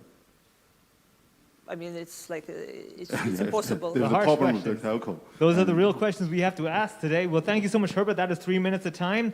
Okay, well done, Benefit Vantage over there. So that is it. We're going to, you know what, take a little break now because we've been going through 10 different teams, 10 great ideas. Definitely creative over there. Some of them are very different, some of them very innovative, and this is why it's important that we kind of just stay tuned and see what's going on today. So coming back to this, I want to say we all deserve a break, I feel, right? We've been really focused and listening in and questioning and curious about everything. I think we deserve a break, so why don't you, if you're sitting at home, it's time to get up, stretch a little bit, just loosen up the muscles. It's healthier that way. And of course, don't forget to vote for my most favorite startup award. That is your chance. Remember, if you like the team, give them a vote, because that means a lot to them as well. So let's shift gears a bit, all right? Because today we have two 2020 winners joining us, so I'd like to invite them on stage. So please have Justin from Gens Technologies and Roy from Return Helper. Everybody, these two guys, they were the winners last year. Give them a round of applause, everybody. Yes? There, we got a live audience supporting you guys. Please, take a seat. Don't be so shy. Don't be so formal. Let's enjoy this as well. So first of all, it is very good to see both of you here today. And last year, if you tuned in, you would know that I asked you a lot of weird questions at the end while we were waiting for the judges to give you the results. But now, I'm going to be very normal. All right? Simple questions. Simply, I'm going to ask you, how did you celebrate after winning last year, Justin? Like, what did you do? Yeah, I'm sure I won't be off to a good start as an inspiration there. We just go back to work. Well, celebration, if you love what you do, that's a way to celebrate, isn't it? Yeah, no, it's a great afternoon well spent because we see a lot of startups, there's a lot of inspiration there. Yeah. At the same time, it's a long time as well. Okay. Yeah. What about yourself, Roy? What did you do? Same here. Yeah, actually, on that day, I wanted to buy you a drink, but you were just too busy, so didn't get the chance. I don't give the points, so that was unnecessary, really. Okay, so simple celebration, going back to work, just being happy that you were here and something good came out of it as well, right? So next thing, I mean, were there any exciting achievements you had, from the startups? And, for example, like, has your startup made any really exciting advancements that you can share with us? Justin, anything's changed? Yeah, sure. I guess one of the things that we can focus on is how TDC helped us on this journey as well. Because obviously, us being here, we do have quite a lot to share. But at the same time, it would be good to highlight some of those things as well. So on the product side, obviously, we have launched a product out. We have been working with the government on some COVID monitoring, because we do medical imaging monitoring. And we have a couple of units out, 100 actually. Team size, we've doubled, tripled. Our next product's already in pipeline. We're going through FDA, so that's pretty exciting as well. That's very good. And yeah, we have generated 20, 30 leads last year with TDC's help. Yeah. I can share a bit more later.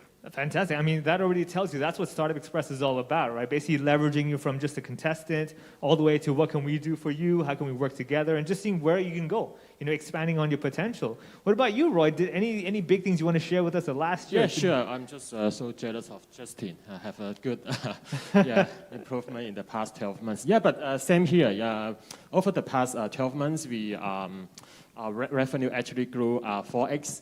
And then our number of clients also double, and our team size, we have a team of 20 people for now. So actually 3x. So we actually had, last year is a good year for us. I can tell you've been looking at your data so much. You said we've improved, like multiplied by 4x instead of 4 times. I love it. Like we're so into our work, like 4x, simplify, efficient speaking, right? Yeah. Am I? Huh? Exactly. That's the way to do it, of course. But I mean, like a lot of achievements. I mean, last year has been, wild ride for everybody as well. Who would have thought what happened? But then again, it's also a good way to challenge you to be really innovative. I mean, have you, after winning Startup Express last year, what was the most impactful help you got from HKTDC? You both mentioned that they supported you, but did one of them stand out a lot that you were like, wow, thanks, that really helped us during these times? Sure. Yeah, one of the things that was really interesting for us was not what we were expecting as well. It's a lot of lead generation. Out of that 20, 30 leads, around half of those or even more was from TDC. So it was via trade shows, it was via even physical events later towards the end of the COVID. Well, it's not the end yet, hopefully. Yeah. Soon. And yeah, it's over the world as well. It was in US, Canada, Europe. We even have people from Africa trying to buy the device from us. So in that sense, it was very, very, very good. Obviously, mentorships was really helpful as well. Insights, those closed door gatherings are very important. Yeah, I'll start with those. And then, yeah, sure. Roy, something similar as well to Justin? Yeah, same. I also get lots of help from HKTDC. Basically, whenever I have any problem, I need any help, I just go to HKTDC, and they always have a solution for me. We actually expanding to other regions, Singapore, China, and then Taiwan, with the help of the global network of HKTDC. Basically, as a startup, when you want to expand overseas, that would be a challenge. You don't have the connection, you need local partners, and that is exactly something that HKTDC, they have the right resources, and they can help you out. I mean, there's no loss, right? Justin, you were going to say something? Yeah, no, I was going to supplement on that, because the external network is something very, very important as well, because when you compare this with normal competitions, where you win, you get a bit of money, obviously it's nice, but that's it. It's not really the point with TDC with this.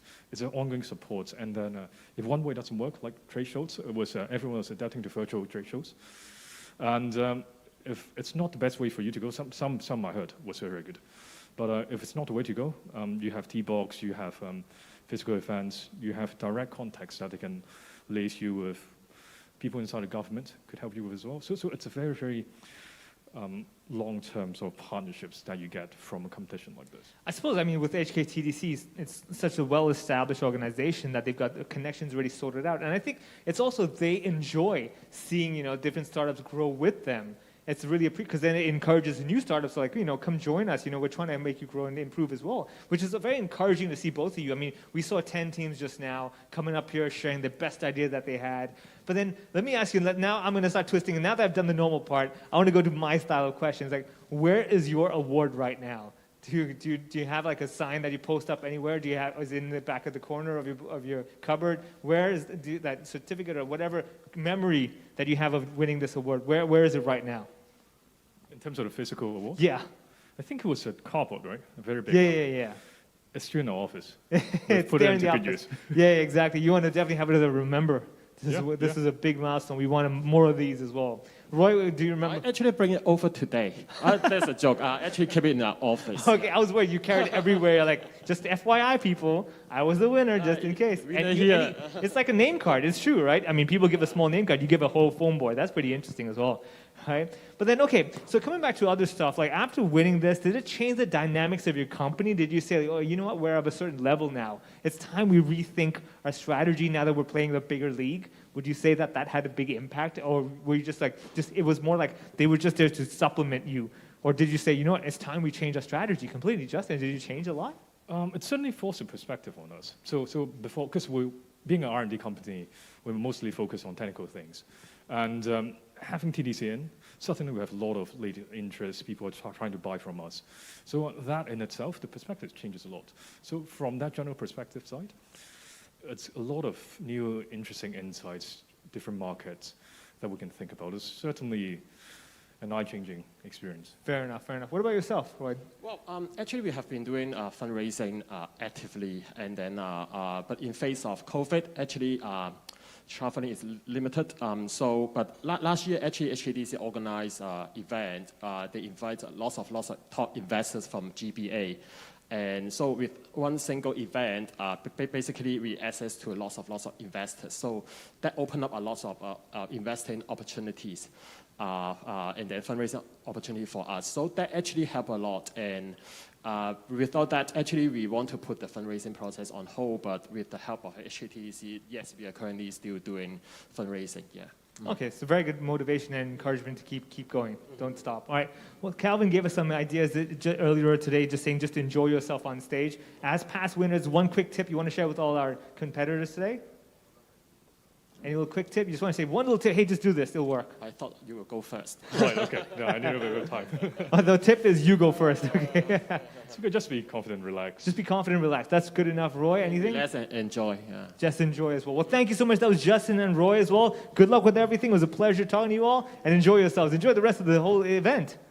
Thank you. All right, there we go, everyone. Oh, that was refreshing as well. It's always good to hear from our past winners, to see where they were, where they are, how did HKTDC support them, what did it do, how did it change everything they did, and that's what it's all about. The Startup Express is basically here to leverage your idea, to take it from basically a great idea to a really great idea. That's what the game is all about. And having said that, I think it's time we get the inspiration to continue flowing, right? I think it's good that we just continue on with today, which is why I want to remind you again, while you're tuning in, go to our official broadcast page, because you get to put in your vote for the most favorite startup award later on at the end of the whole event. So remember, join us on our official broadcast page so you can cast your vote. Moving ahead, let's go into part 2 of today's event, bringing us to the Team 11 who is coming on stage, which is Claire Clinical AI Research, which is a medical AI knee osteoarthritis KOA triage system to facilitate personalized treatment protocols.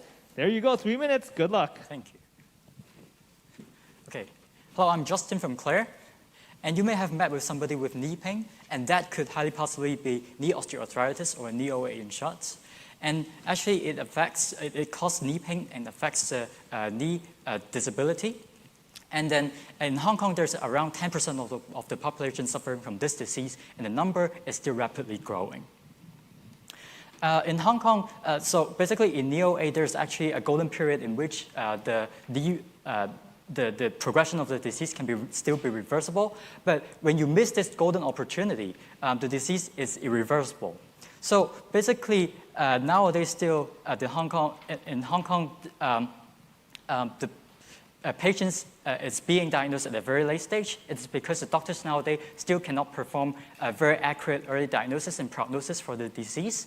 And basically, the knee OA patients have to receive a very expensive knee replacement surgery, which costs around 400,000 Hong Kong dollars per case. And there's also a lack of patient self-management during the waiting period and after discharge. So inevitably leading to a very poor treatment outcome and a loss of around 1.4 billion Hong Kong dollars per year by the government. So here we present an AI solution that can perform knee OA early diagnosis and prognosis, as well as a mobile application for patient self-management. So basically, the doctors just have to enter designated clinical data in our AI, which will predict the future onset risk of that patient. And the patient will also be recommended to use our mobile application to perform the patient self-management. Basically, our mobile application provides very personalized health education coupled with continuous monitoring. And the health data of the patients will also be passed to the doctors for follow-up remotely. So our solution provides early detection of knee OA, and then hence it increased the treatment outcome. It enhanced the treatment outcome as well as reducing the clinical expenditure for up to 1.4 billion Hong Kong dollars per year. Our team consists of professors and AI and biomedical engineers, as well as clinical practitioners, and a very professional business and design team. In 1 year of establishment, we have already won a number of innovation awards to demonstrate our commercial viability. And then we have also establishing the connections with the clinical partners, academic, and industrial partners. So in the future, we would like to further expand our connections with the insurance company and also expand our service to other musculoskeletal diseases. Thank you very much. All right, there we go. That was Claire Clinical AI Research, which means it's time for questions. Duncan's got the first one. Hi, Justin. You mentioned hospital authorities or client. Yeah. How many hospitals or clinics are you in? Okay, so basically we are still in the prototyping stage, but then we have already established strategic partnership with the Premier Hospital as well as the University of Hong Kong, so that we'll perform the clinical trial in next year. And you have your own app to have the patients to monitor their conditions? Yes, definitely. And have you ever considered Have you talked to hospital authority to embed that into the HA Go, which is already out? Oh, yeah. So basically, we are actually connecting with different clinical practitioners already, and then they are very excited about our innovation. But we still have to consider how we can exactly fit our solutions into the HA's normal workflow. So as you mentioned, the HA Go app may have some inconsistency with the other apps. But then we know that HA is actually providing many different opportunities nowadays to collaborate with the startups for newer innovations. So I think this is not a problem. Okay, great. What about in the private clinic area? How many are they using your technology? Yeah, so basically this is just an oversimplification of our model. So the AI can actually be divided into several different parts, including community, primary, and secondary healthcare. So in the private clinics, we'll also provide a more holistic analysis for them to enhance their customer experience as well. All right, we still have a minute and a half to go. Judges, yes, Raymond over there. Okay. Can you share more about your revenue model? How do you intend to increase them? Yeah. And limitations, for example, on your growth potential, like data set availability, etc. Okay, so basically we have secured 2 large US data sets by our university. And but we also noticed that because this is from the US population, so we're also collaborating with the Queen Mary Hospital. So they are providing us a very unique Hong Kong population data set to enhance our adaptability of the AI to the local population. So consider the revenue model will charge our collaboration partners by a subscription fee on our AI solution. So basically for the mobile app, and for the first few years, it will be free for the patients to enhance our customer network. So later, we'll also try to collaborate with the insurance company to provide them with a solution that can enhance their pricing models and the risk assessment tools as an insurtech. All right, time is up right over there. 3 minutes. Thank you very much. Claire Clinical AI Research, good luck with that. Thank you so much. You may take it easy now. Again, everybody else who's watching us, did you like that? I think you did. If you did, then make sure you can give them a vote so that they can get an award at the end of the event as well. If you didn't like it so much, don't worry. We got a lot more to go. That was only team number 11. Okay, so moving on to team number 12. It's Beer. It's a food upcycling startup that brews beer with surplus bread to reduce food waste. Here you go. With COVID-19, markets are severely affected. Simultaneously, food wastage is rising due to a lack in sales. Introducing Beer, where we use unsold, uneaten bread to brew craft beer in Hong Kong. Now, to give you a bit of context about the problem, Hong Kong wastes 3,600 tons of food every day, half of which is leftover bread. Simultaneously, the city consumes 30+ billion liters of beer, and a market which is valued at $1.2 billion US. Our company targets millennials aged between 18 to 34 who have a drive for sustainability, and in fact, 93% of our survey respondents have shown willingness to try our bread beer. Our value proposition is our uniquely vertically integrated model that fills market gaps and uses a proprietary knowledge of replacing barley with the surplus bread while brewing of beer. Simultaneously, we also end up contributing to the United Nations SDGs 12, especially 12.3. So we started off by doing home brews and conducting pop-up booths, and launched responsibly, our pilot. Iterating on the recipe further, we developed Ale 5-2 and Sensation, 2 beers brewed with exotic breads. We also went into a special partnership with Pizza Hut and brewed a beer made with pizza crust, and that is actually going to be hitting Pizza Hut stores in about 2 months' time. So over the past few months, we've been able to sell 1,500 bottles of beer over different pop-up booths and various channels, and are currently live in 5 outlets across the city. We also have a very unique experience which is on our bottles. That is a unique QR code that extends the customer experience beyond the obvious drink and gives people information about the sustainability indexes that they are contributing to. We also have various quality checks in place that is making sure that all e-chemicals and bacteria are killed due to the high brewing temperatures. Our mobile application facilitates real-time communication between all our various stakeholders, which makes sure that there is a seamless supply chain. In terms of competition, we stand out on the attributes of affordability and social innovation. And we combat the barrier of entry of high capital investment by mitigating that with contract brewing. Now, our business model involves commissioning expert brewers to brew the beer. Currently, our cost is about $15, and we charge a 30% gross profit margin and retail our bottles at 20 Hong Kong dollars, anticipating a revenue of $3 million in our first year. Eventually, economies of scale will kick in and reduce our per unit bottle costs. We aim to be able to use the capacity building workshops and the power meetups by Startup Express to be able to form deeper relationships within the Hong Kong nexus. This is just a glimpse of the social impact that we aim to be making, saving bread, landfill space, CO2 emissions, etc. Our team represents different disciplines and interests, and we are passionate undergraduate students coming from engineering, management, marketing, as well as economics. And we have been supported by media worldwide.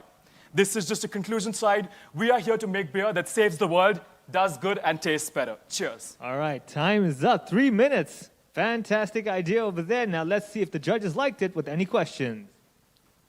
Let's look at the judges. Oh, they're definitely contemplating. You said the keyword. All right, Raymond. At $20 a bottle, how do you market your beer versus the existing competitors in the market? 100%. So thank you so much for your question. So we position ourselves in between what is the commercial beers which are available in Hong Kong, as well as the craft beers that are available in Hong Kong. So craft breweries have picked up a lot. Over about 40 craft breweries have opened up in the past 7 years. And they are pricing themselves about 25 to 30 retail at say, restaurants or even supermarkets for that matter. So our 20 Hong Kong dollars is a B2B pricing for bottle shops as well as bars and restaurants per can. So we aim to be able to launch our e-commerce website by the end of a month or so, where we will be able to retail directly to customers that might be at a higher price point, about 30, but this 20 Hong Kong dollars is definitely a B2B. So the key in terms of marketing is definitely highlighting the fact that this is a sustainable beer, but it's also a beer which is standalone, an amazing product as well. Hence the tagline, does good, tastes better. Nice. Hendrik over there has got a question. Yes, nice to see your team again. I think I have tasted your beer before from another competition. And I'd like to ask you, since you collect different breads to do the fermentation, right? How do you do the quality control and make sure the taste tastes right? Because you have different sorts of bread, right? Yes, thank you so much for your question, Hendrik. So starting in the beginning, we definitely did make the mistake or experimented with collecting different kinds of breads and tailoring different products according to the taste profile of that bread. But that wasn't sustainable because we were experimenting with different kinds of bakery partners as well, which is why now we've simplified the entire process and we've developed recipe to be able to cater to more common types of breads. So now our flagship product is actually a pale ale, which is made from white bread. So in terms of quality control, we definitely have a lot of processes in check. One, the surface bacteria and E-chemicals in the bread are actually killed during the high brewing temperatures because we take it up to about 120 degrees Celsius. And on the other hand, we also conduct special laboratory testing on every batch of beer that comes out, even though that is not at all mandated by the government or regulatory. So there are a few quality compliances that we have sort of kept in check ourselves. Yeah. All right, we got half a minute left. If anybody's curious about anything, this is your chance to ask away. Around looking at the judge, looking at all the slides, looking at information, they seem pretty satisfied at the moment. I'm going to give them a few more seconds. They seem pretty happy with what you said. Everyone could definitely use a drink, but I think that's it. I think everyone's happy with what you have to say. So thank you so much. Thank you so much. That is your time. Everybody, that was beer. So if you like the beer idea, if you like having beer or anything, maybe that's the vote you want to give in. Of course, for myself, I would have loved that when I was a kid, when my mom cut the crust off the bread and told me eat that alone. I was like, man, I would love to give it to beer, right? So having all of that said, make sure this is your chance to give us your vote. If you liked beer, do you like it? I think you do. Then give them a vote. All right, guys? Let's move this on to our next team. Team number 13 is Aurora Tele-Oncology, an oncology-specific telemedicine platform to improve patients' cancer care. Here you go. Thank you. Good afternoon. So this is Gordon from Aurora Tele-Oncology. So our mission is to optimize cancer care through a virtual platform. So first of all, let's look at our target market. So we target the Greater China market that have a significant demand on the cancer care. So let's look at some figures. Annually, there are 4.3 million of cancer incidents in China, and the death rate is relatively high. So that's why it drives very interesting figures. 40% of them will seek for second opinion, which means I have my original doctor and I will seek from another oncologist. And this mostly happen inside China, with 72% of patients stay inside China to the first tier city to seek the opinion, Beijing, Shanghai, or Guangdong province. And in the first phase of development, Aurora will target the GBA market, which includes around 150K of cancer patients annually, which is 5 times of the Hong Kong local patients number. And about the competitors, most of them, like the big names, Ping An, We Doctor, are focusing on general practitioner. But we, Aurora, we focus on specialists. And how we do that? First of all, we transform the physical oncology clinic into a virtual one by recruiting local experts and global experts. Our founder, Professor Tony Mok from the Chinese University of Hong Kong, and we also have Professor Pasiani from Harvard Medical School, and also Professor Wu Yilong from Guangdong General Hospitals. And we also work with groups of Hong Kong top experts oncologists, and also some from the Southeast Asia as well. And we partner with different hospitals and telehospitals inside mainland China. Apart from that, to streamline the patient journeys, we work on some technologies points. First of all, virtual nurse, how to digitalize the CT scan, X-ray films, and also pathology reports, genetic reports into a digitalized version, and work with Tencent Healthcare as well on speech-to-text translation, tailor-made for oncology, and also CT scan comparison system for real-time cloud viewing of the scans for patients in different time points.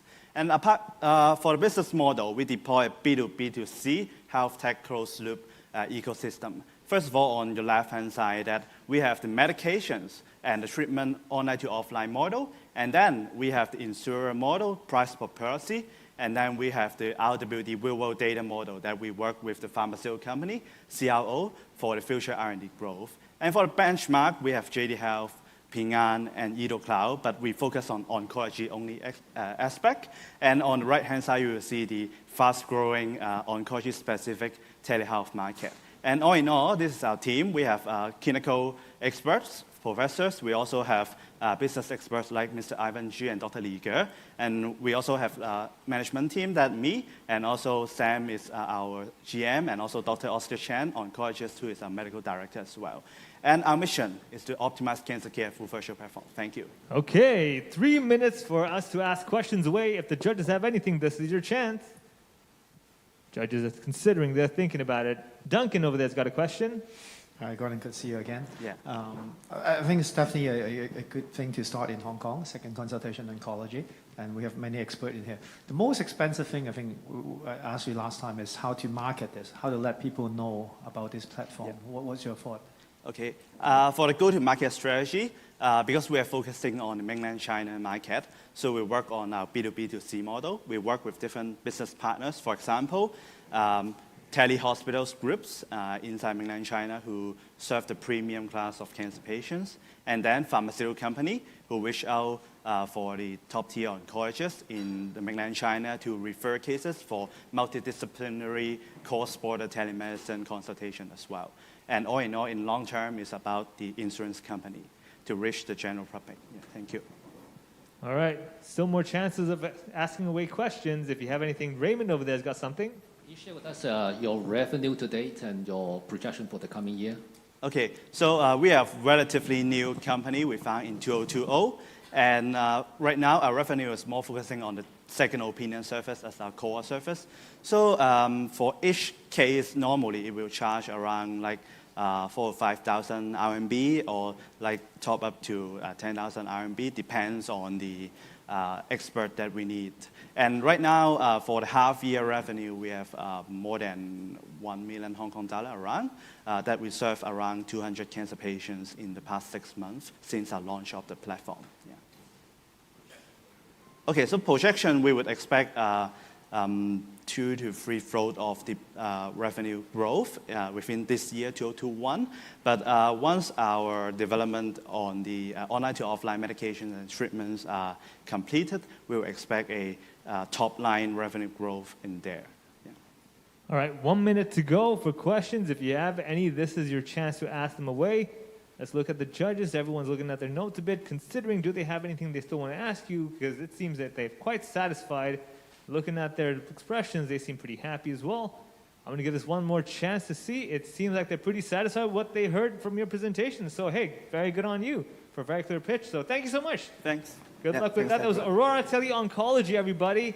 This is your chance. If you logged into our official broadcast page, you will see that you have a chance to let us know, did you like it? Did you like Aurora Tele-Oncology? If you did, give them a vote so that you can support them and maybe make them win the My Most Favorite Startup Award. All right, so moving on to team number 14 of today is ArchiReef, a 3D printed artificial reef with biodiversity monitoring device to boost coral survivorship.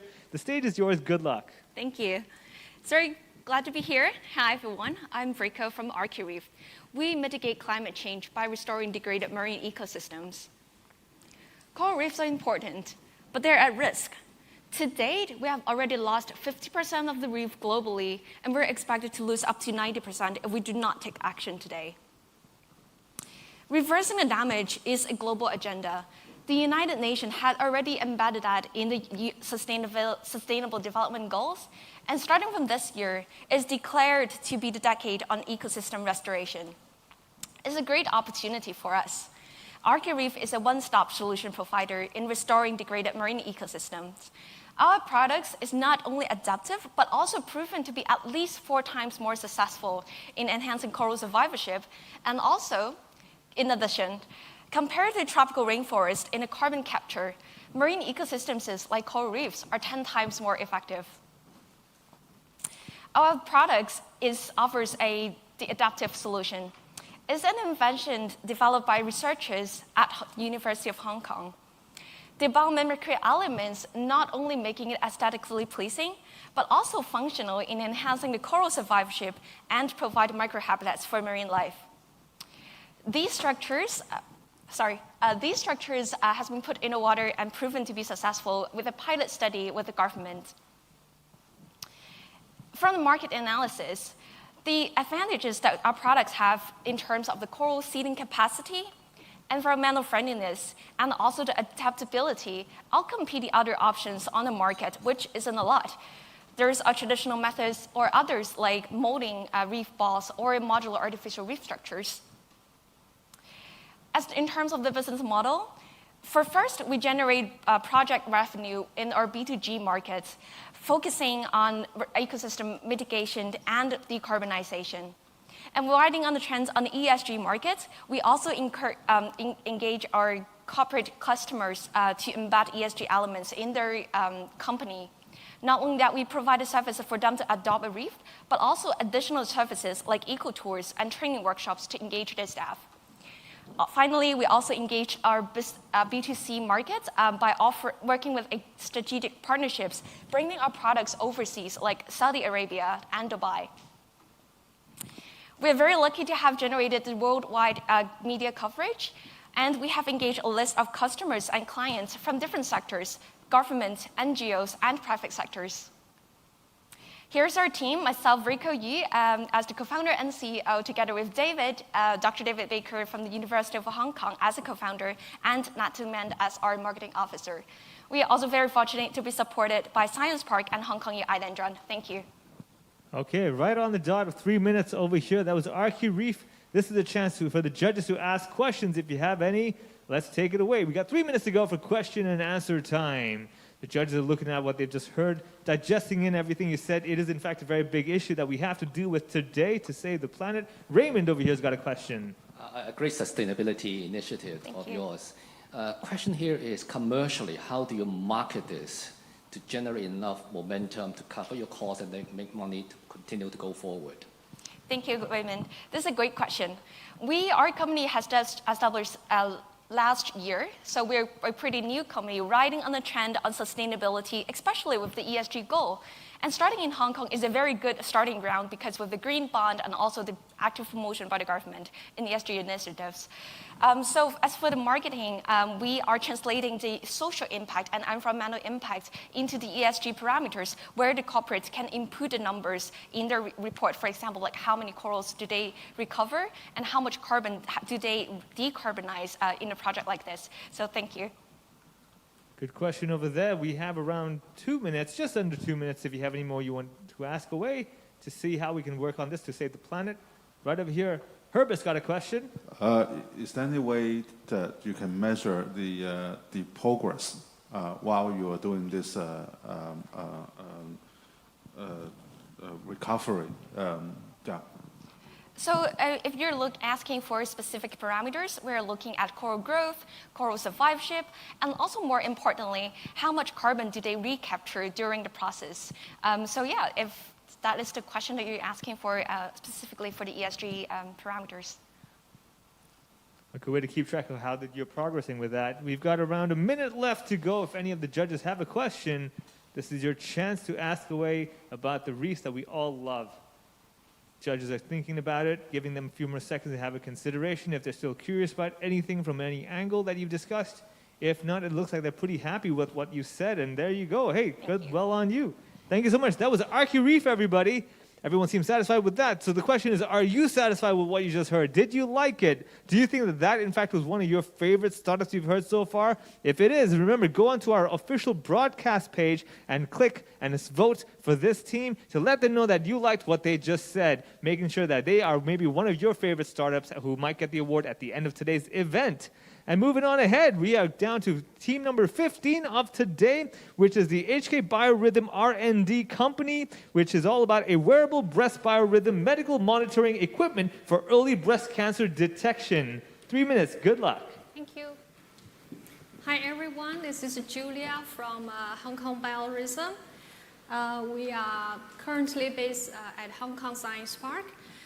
We focus on a major problem of breast cancer at the moment, but in future we will expand to other cancer types as well. At the moment, we know that breast cancer is the most prevalent cancer now worldwide. This is the latest data from WHO, that breast cancer has surpassed lung cancer and become the #1 disease. And unfortunately, most of the women do not go to regular checkups. So if you compare the data here, in US, 70% of women go regular checkup versus 20% in China.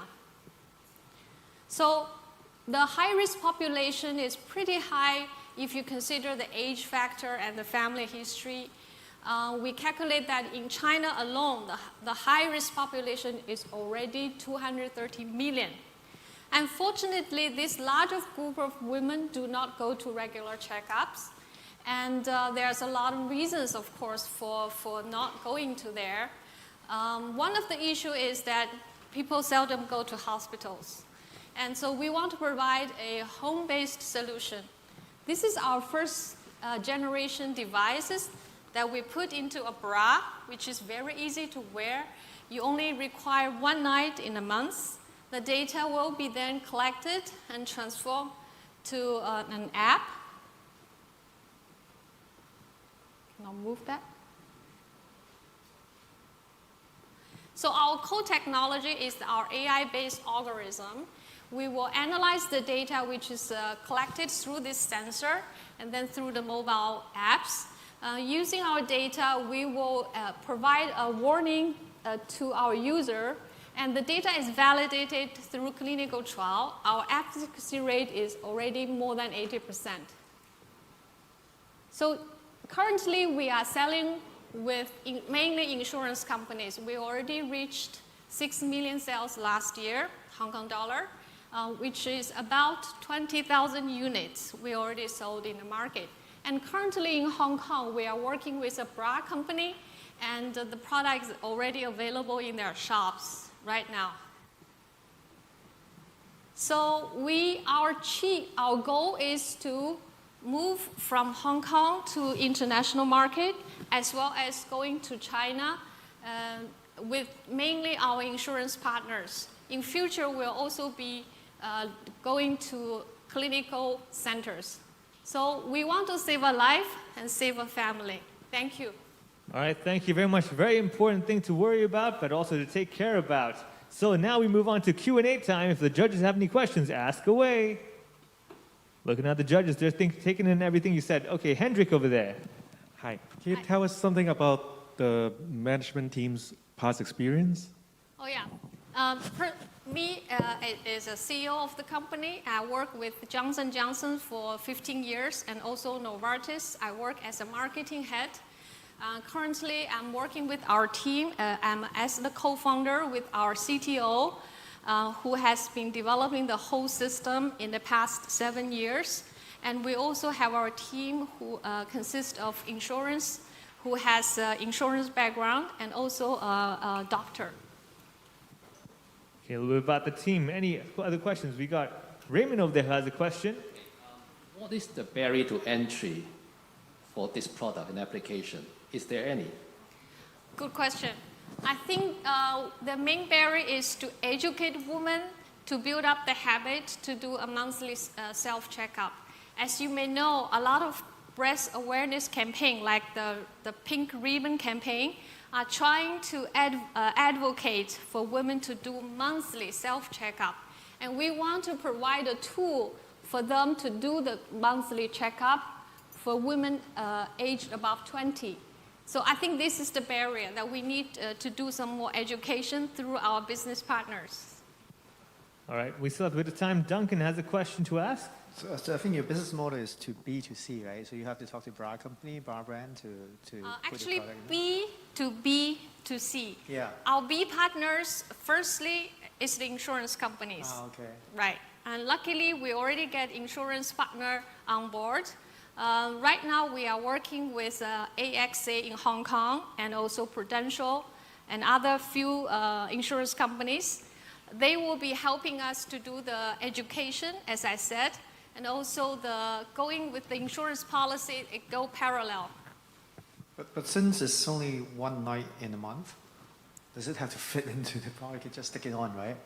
The bra is tailor-made. At the moment, our version 1 is that we have to tailor the bra because there's a specific position that you need to put this device, which is on the outer part. And then in future, we will try to develop the next generation, which may be a patch. Then you can just patch into your bra, whatever you prefer. Okay, so convenience is in factor. We have down to 20 seconds. Any last questions, quick things you're just curious about, you want to ask away? Right, Raymond over there, quick one. Yes. Competitors here in China? No, so far we are the leading one in this field. There is a company that doing similar things that they call like a smart bra or IT bra. But I think they are still running clinical trials. They're still developing it, especially not able to commercialize yet. But we want to see more people to do this kind of technology because there's a lot of women that needs to do this kind of protection.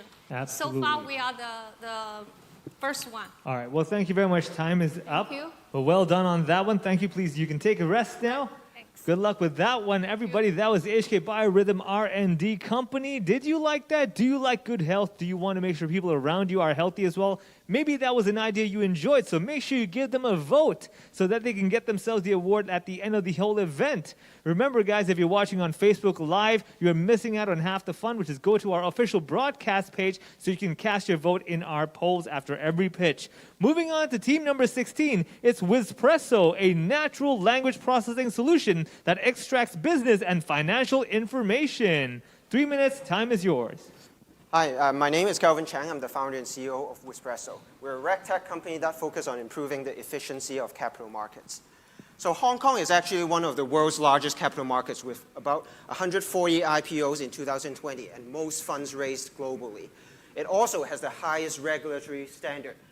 And with higher regulatory standards comes higher cost.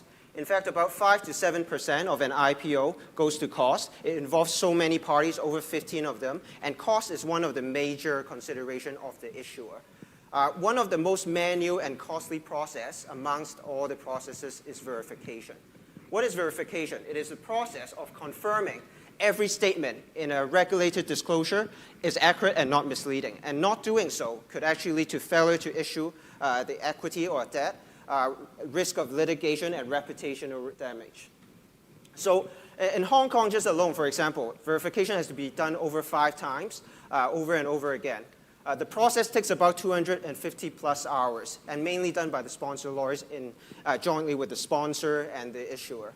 So it really involves literally manually printing all the prospectus, boxing it up, turning it, verifying all the statements, analyzing it, and then organizing all the supporting documents in a repository. Now, Whispresso has developed Factify, which is a SaaS platform solution using cutting-edge NLP solution, natural language processing, to help automate this process. We estimate our product can save about 75% of the time in verification. It also brings together project management and collaboration tools that removes the barrier of communication amongst all the people on the sales side. Our product really automates each step of the verification process and includes other legal tools like redaction, version control, as well as other workflows tools. It aims to significantly reduce the cost of issuance. And basically, it is also integrated with our research platform, covering 12 capital markets, over 28,000 companies across globally. So in terms of traction, we're working with Magic Circle firms like Freshfields, Slaughter & May, Linklaters, Clifford Chance to adopt our product fully in both UK and Hong Kong. On the sell side, sponsor side, Credit Suisse is our client. We're supporting them on the sell side research as well as the investment banking process. We're also working with Topan Mero, one of the largest financial printer, in standardizing the reporting standards, making sure it's acceptable. So our long-term vision is to significantly improve the efficiency globally of issuing securities. And we have a team of about 15 people full-time, along with other researchers across the legal side, the banking side. I come from a banking background, so I'll now open the floor to any questions. Thank you. Right, that is 3 minutes done, which is question times begin. All right, we have 3 minutes of questions from any of the judges. If you're curious, raise your hand. Raymond over there's got something. Have you spoken to any of the regulatory agencies and see what their feedbacks are in terms of this offering and application? Yep. So we're in early stage discussion with HKEX. We're also talking with SFC to understand, are we aligned with them? But right now we're positioned as a last mile tool for the lawyers. So we're not drastically changing the output, but we're drastically improving the workflow in order to generate that output. Very important work to help us out, make life better for everyone. Yes. Okay, any of the other judges have questions? We have about 2.5 minutes left to go.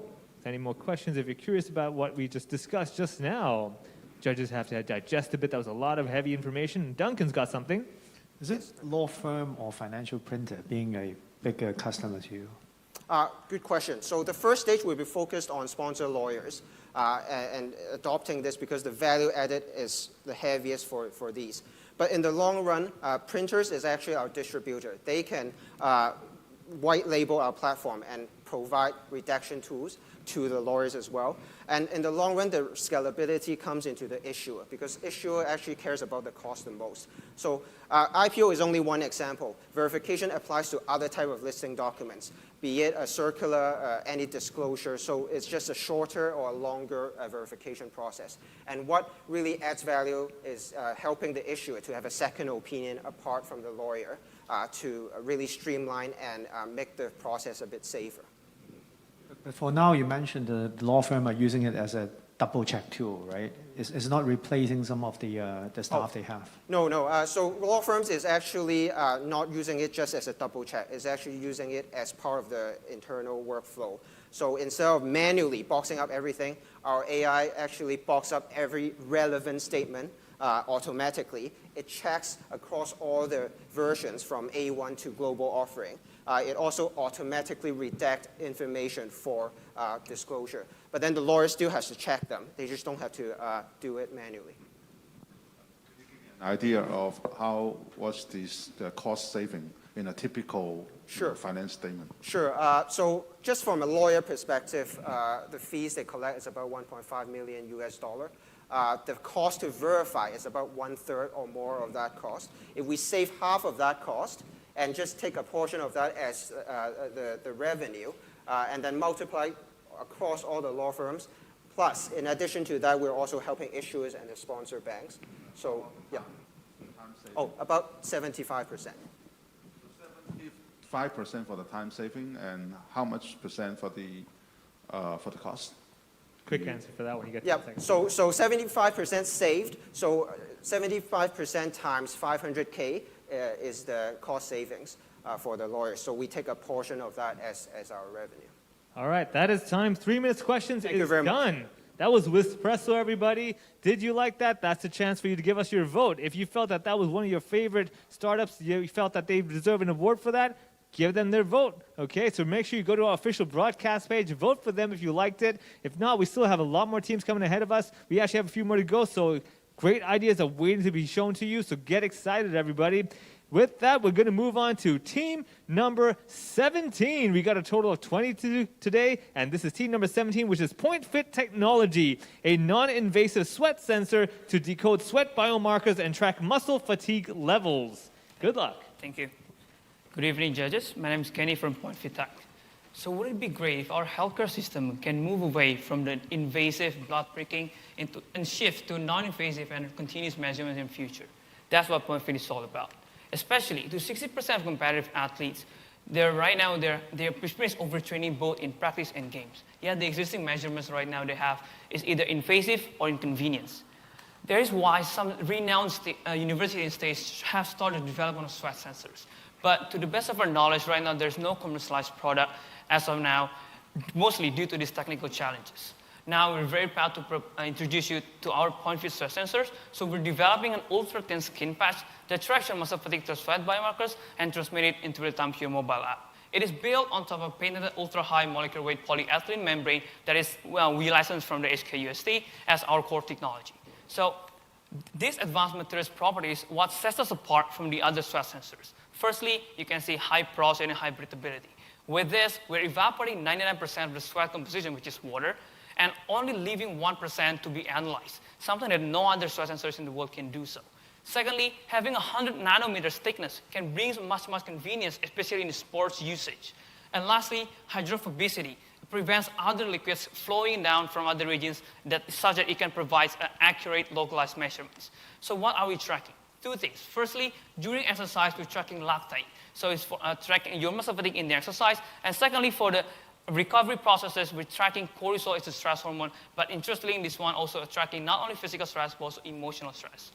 So far we have proven the detection of sweat sensing itself, and it's proven to be correlated positively with blood, as this work has been published in IEEE journals. And realizing the real-time measurements, so we have integrated these electronic components in terms of the rigid PCB and attached to the sports gear to build out our first generation product that is suitable for athletes. And as soon as we can get in the next second generation, we're definitely trying to make a much thinner electronic components like this. So this is essentially what will be the electronic components that can be integrated with our membrane, collaborating with Covestro. So let's try target market. So firstly, we launched the professionals first, as the upcoming patch launch with our partners university sports teams, and then going to the Hong Kong Sport Institute as well as China market with our partner Motion Rivalry. And as we are getting professional endorsement, we will go to the going to the biomarkers, multi-biomarkers, and then getting to the general health monitorings as well. So lastly, our teams has a diverse technical backgrounds and commercial experience, mostly or notably our advisors that has experience in sports science and engineering. So this is pretty much what we got so far from 2020. And then lastly, we believe that our team is strong team in materials. This is the future of wearables. This is Point Fit. Thank you. All right, there you go. Definitely very sporty with that kind of speed. We got 3 minutes of questions and answer time. Any judges have anything you'd like to be curious about, this is your chance to ask away. Sure. Duncan over there.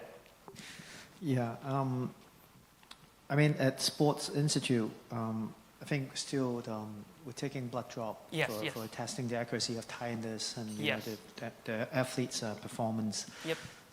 Because accuracy is very important. Correct. When you're taking sweat, it could be diverted with many things, what you eat, the diets, and many other things. So how could you replace blood drop? I mean, still in terms of accuracy for a Sport Institute's requirement. Yes. So sweat is relatively new biofluids that's happening in the world right now. So definitely it's a very underdeveloped industries. So to begin with, we're collaborating with the Hong Kong BU Sports Institutes. We'll be collaborating with our Professor Baker from our advisory board as well. He will be helping us with the human physiology and testing this kind of variables that we can take a look onto. And that's from there we can collaborate with the Hong Kong Sport Institutes to get in more details with trials with professional athletes. So you haven't done any trial at SI yet? Right now, we're just having trials because we're a Hong Kong USD startup, so we're just doing with the USD sports teams. But right now, we're trying to, because sports team doesn't have the sports facilities and all that, so HKBU and CUSK is the only two universities having that. So we're now collaborating with HKBU, trying to do it this coming summer. Okay, thanks. All right. Still got some time for a second question. If you have anything, this is your chance to ask away. We've got around 1 minute and 20 seconds. Any of the judges are curious, this is your chance. Let us know. They're going to digest it a little bit, give them a little while to kind of take it all in. But you said this is, in fact, quite an innovative idea. The question is, are they curious about anything or anything was unclear to our judges? Looking at what their expressions so far, they seem pretty satisfied as well. It looks like they are quite happy with what we had to say, so I'm going to give it that. And thank you so much again. Sure. Good luck again for you as well. And I Sure. hope that you have a good time Thank and you. have some good rest. Okay, everybody, that was Whispresso. That was that was Point Fit Technology. My apologies, I get too excited sometimes. Point Fit Technology is what you want to be voting for. Remember, if you sweat, maybe this is the one you want to go for. All right, guys? So that was Point Fit Technology. If you like them, give them your vote.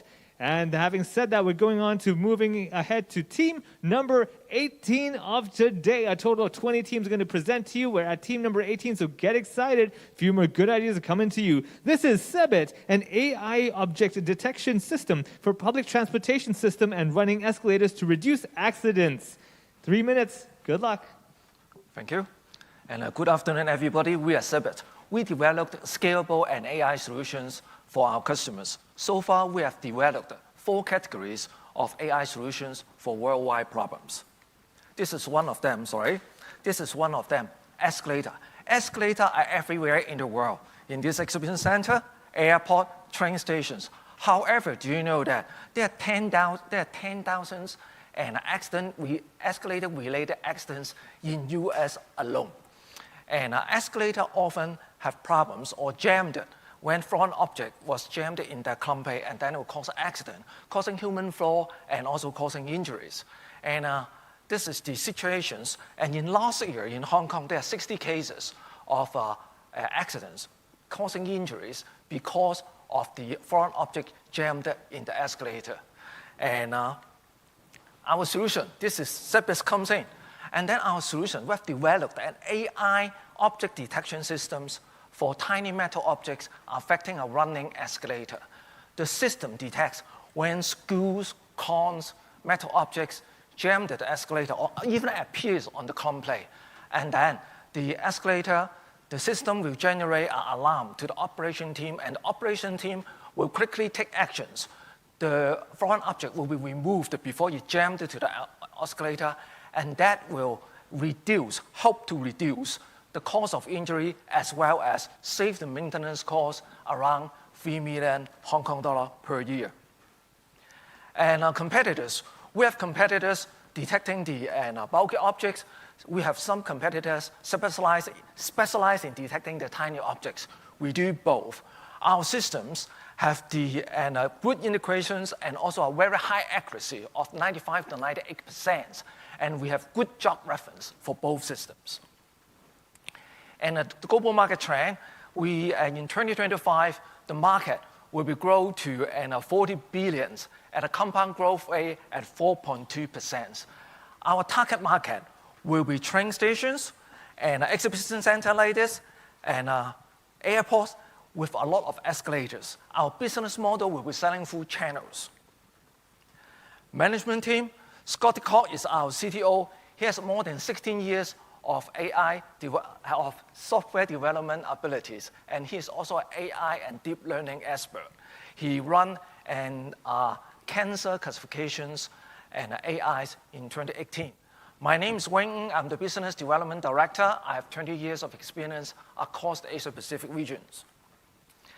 And at this moment, we have sold our system to train stations, not a train station, I'm sorry, so public transport stations in Hong Kong. And we have good record, And also, we expect we have 300% growth per year. Nice, time is up. Thank you. So that's your chance over there, which means we go straight into Q&A time. Anybody, we've all taken escalators. Hopefully none of us have had accidents, but let's see what the judges have any questions. Raymond over there has one. Okay, besides safety, what are the other objectives that these applications can achieve? Actually, I mentioned we can save the maintenance costs by 3 million, roughly, we estimated. We have a statistic record. In the past 3 months, and 30 objects, 30 dangerous objects was recorded in the escalator. And then, just for 3 months' time, and for 10 escalators, if we project the dangerous object, there will be 7,200 dangerous objects and detected on the escalators. And please understand that when the escalator was running, those dangerous objects are made of stainless steel. They will clean the escalator generally. And there's a regulations, then the petals and also the flaps has to be up to a certain standards. If the gap is too wide, then the ladies' high heel shoes will jam over there and will cause another kind of dangers. So we estimated and we projected, and for every step, aluminum step, if you need to change, there will be 8,000 to 10,000 Hong Kong dollar per step. And also in the same time, you will cause the escalator to come down, and then if the escalator in a very strategic position, then it will cause the flow of the people flow. It will hinder us. So in such case, 3 million, roughly 0.1% of the dangerous object will cause such kind of cleaning, then 3 million Hong Kong dollar will be saved for 200 escalators. That is Hong Kong Airport, that is the train station, the train company. They have more than 200 escalators. We got 1 more minute to go for any questions if you have. This is your chance. Herbert's got one. How about the entry barrier for someone doing the same thing as you? And I see that you're working with SenseTime, and what's that the relationship between SenseTime and? Oh, no, we are not working with them. They are actually our competitors. Okay. They do bulky object detections. We do so, and they do not do tiny object detection. So what's the entry barrier? The entry barrier is that to identify the dangerous object is not too difficult. But at the same time, you have to identify the non-dangerous object. There are a lot of non-dangerous objects, such for example, a piece of tissue, etc., etc. False positive is very annoying, and our systems can avoid such. And this is a proactive. We need to make our system more robust. One, and actively, we need to file patents. We are filing patents for our invention. All right, that is time. 3 minutes is done. Well done over there. Thank you so much for your ideas. Thank you so much. Good luck and get some rest. That was Summit, everybody. If you liked it, if you thought, hey, I take escalators, I would love extra safety, maybe that's the one you want to support and vote for. So go on into our official broadcast page and vote for them and give them your chance of saying, hey, that was my favorite startup award winner that I voted for. Okay, moving ahead. Team number 19. We got 2 more to go today, everybody. So we got Mayfair Enterprises, a smart home concierge solution to provide personalized home management service. 3 minutes.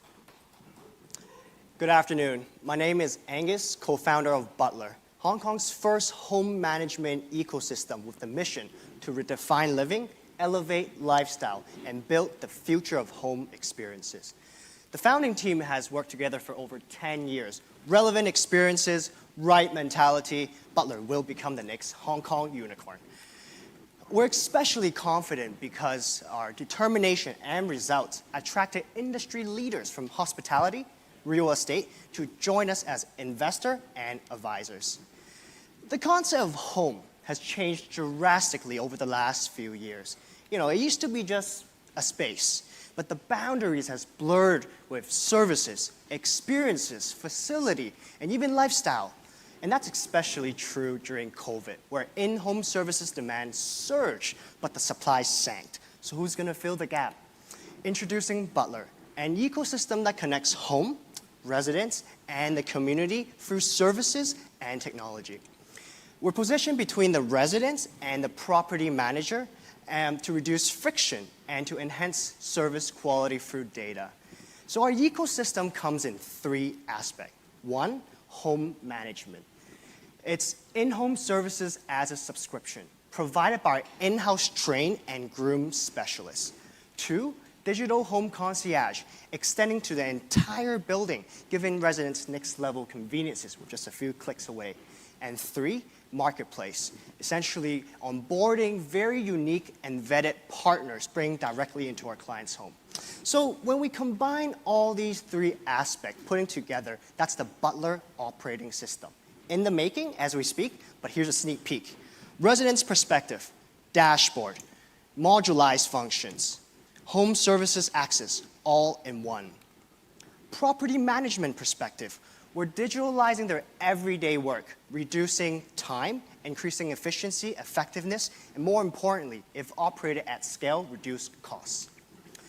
Hong Kong is a tremendous market. It's worth over $1 trillion, and we're marketed ourselves as affordable luxury. In just over 1 year's time, we've partnered with multiple property developers, and we convinced them to purchase our home services for the entire building. First to ever do so in Hong Kong. And here are some examples. Hong Kong is really just a blueprint for us. In 3 years, we'll be regional, 6 years, we'll be global, and Butler will become the golden standard of quality living for Generation Y and Z, which is our future. Thank you very much. All right, well done. Thank you so much for that one. Over here, we got 3 minutes of questions for Mayfair Enterprises. Any of the judges, if you have any questions, this is your chance to ask away. Raymond. It seems to be a very labor-intensive service application. How do you find the quality of the people that you have to hire to deliver the service? There's obviously a shortage of supply in different markets. I think that's a very good question. It comes in 3 aspects. We've tried a lot of different models, such as the Uber model, which is like a marketplace, but the quality control is very difficult. So we've kind of moved towards a hotel model, where they have proper career days, they have their own team, they have their own culture, they have their own policies, and more importantly, they have the same location. So kind of putting that, moving things around, we've developed our own model. We have our own training program, which we call the Butler Academy. Eventually, we want to kind of publicize that as well. After they train, we have our own team. They have different career prospects. So it's a long-term career joining us. The salary is actually also 30% higher than market average. Obviously, our selection is more harder, but because we're working directly with property developer, meaning that there's certain locations and districts that are fixed, and they can actually work in just one building or one district, which limits the logistic time, increasing efficiency and effectiveness. But I think more importantly speaking, the home management part is just one aspect of our whole model. A big part what we do now is actually bridging the gap between the residents and the property managers, and we're creating this operating system. And we already are in talks with multiple developers where they want to test run in buildings.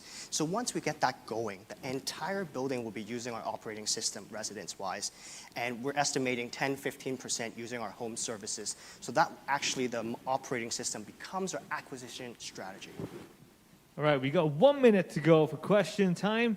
Just a minute left. If any of the judges have anything you'd like to add on, a question or ask about, this is your chance to give it a shot. For Mayfair Enterprises, Butler, stuff like that. If you have a question, this is your chance. Looking at the judges, having a little think within their own minds. Do they have a question? It seems like you've answered pretty much everything they're curious about, which is a very good sign as well. Giving them a few more seconds time, it seems that they are very happy with what you said. So congratulations. You can take some rest now. Take it easy, and good luck with this, everyone. That was Mayfair Enterprises. Thank you very much. Well done. Thank you so much.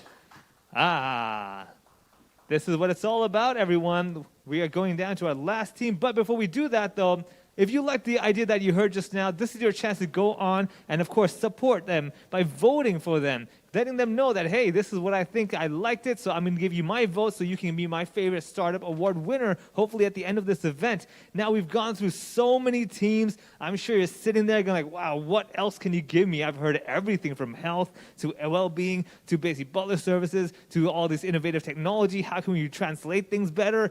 All these different things have happened, and that is what it's all about today, about different angles, different ideas, and mixing and matching it together, which means it is time to move ahead to our final team of the day. This is Grow Green, a smart home-based hydroponics planting system. The stage is yours. Good luck. Take it away. Good afternoon. I'm Yvonne from Go Green to introduce you as Bara, the smart grower. Go Green located at Hong Kong Science Park, we focus our IP and technology on electronics and food science. So the professional team, including Dr. Humphrey Leung, with over 30 years global business in multinational corporation, and also he successfully started up a company to IPO with less than 5 years' time. And me and the team are also engineering expert as well as plant scientists. Okay. So let's look at the market. This is from CES last year. Look at the big company. They're showing how our future kitchen looks like. With all the home planting, we are growing our own food. In fact, 1/4 of the population in the world are willing to pay more to eat healthier. And during the COVID-19, this is more obvious. People want to manage their own food supply.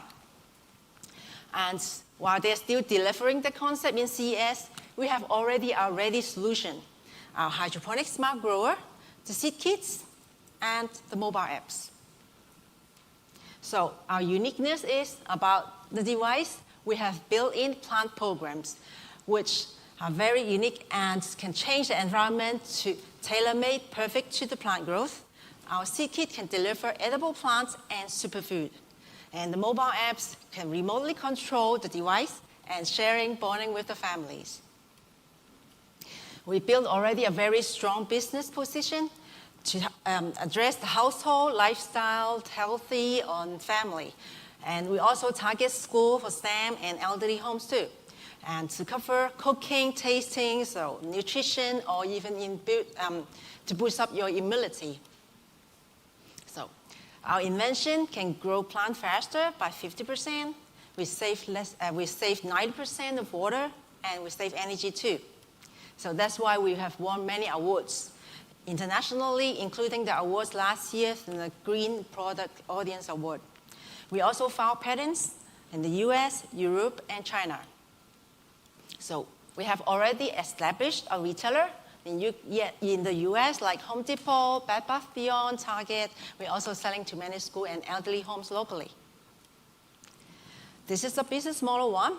We are building our own brand, Aspara, and we're selling it like coffee machines, a similar business model. We have the device, and we have a sustainable business, selling the capsule and build up our own memberships.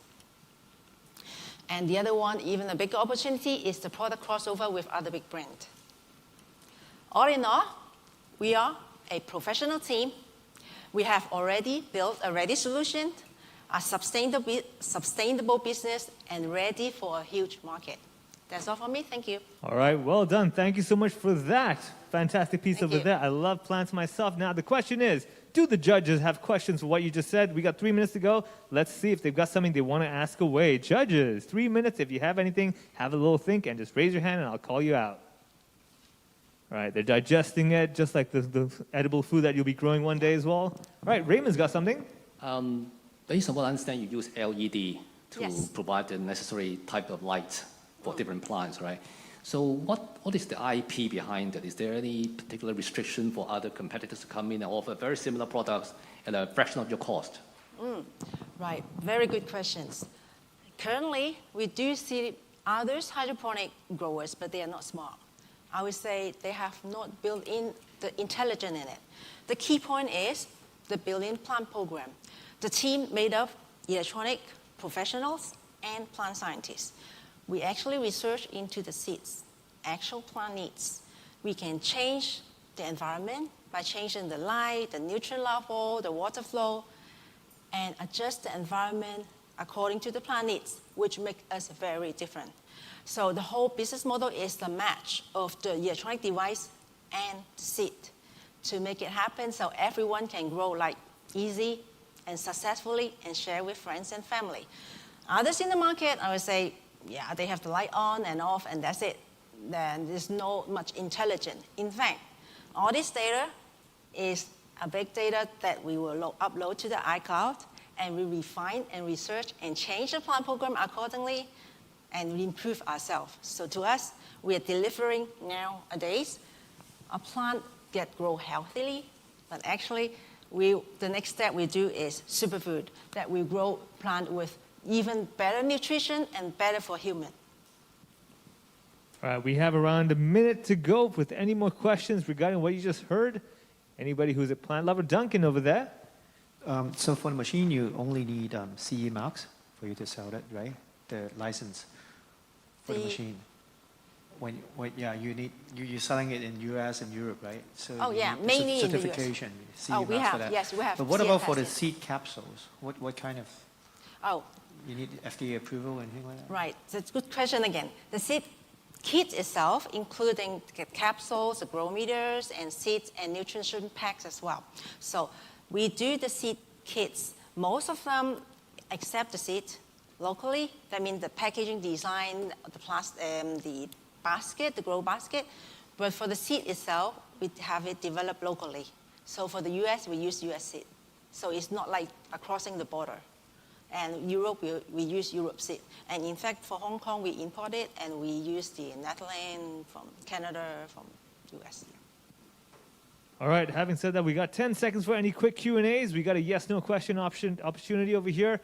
If not, it seems like the judges are happy, and we're out of time, so thank you very much for that. Thank you. Good luck with that. You can get some break, take it easy. All right, well, there you go. The plants will keep on growing, everybody. And, of course, we have just hit all 20 teams. You've heard all the great ideas, but did you like Grow Green? Were they the one that stood out for you? If they were, make sure that you give them that vote. Remember, my most favorite startup award is waiting for you to put the vote together, so that is what it's all about. Okay. So having said that, wow, we've done 20 teams, everybody. We've heard all different ideas, and I think some of them really stood out. Some of them were like really special, but all of them were fantastic, out of this world ideas. The question is, who are the top 10? And to do that, it's not for me to let you know, it's not for us to guess, but it's for the judges to do the hardest part of today's event. We thought this was tough, but the toughest part just begins now, because I'm going to invite all the judges to please go upstairs for a quick discussion over the scores. You're going to have to sit there and really go through every single team and say, okay, this one was good, that one was better, this is even better, which one are the best 10? So the judges have the hard work right now.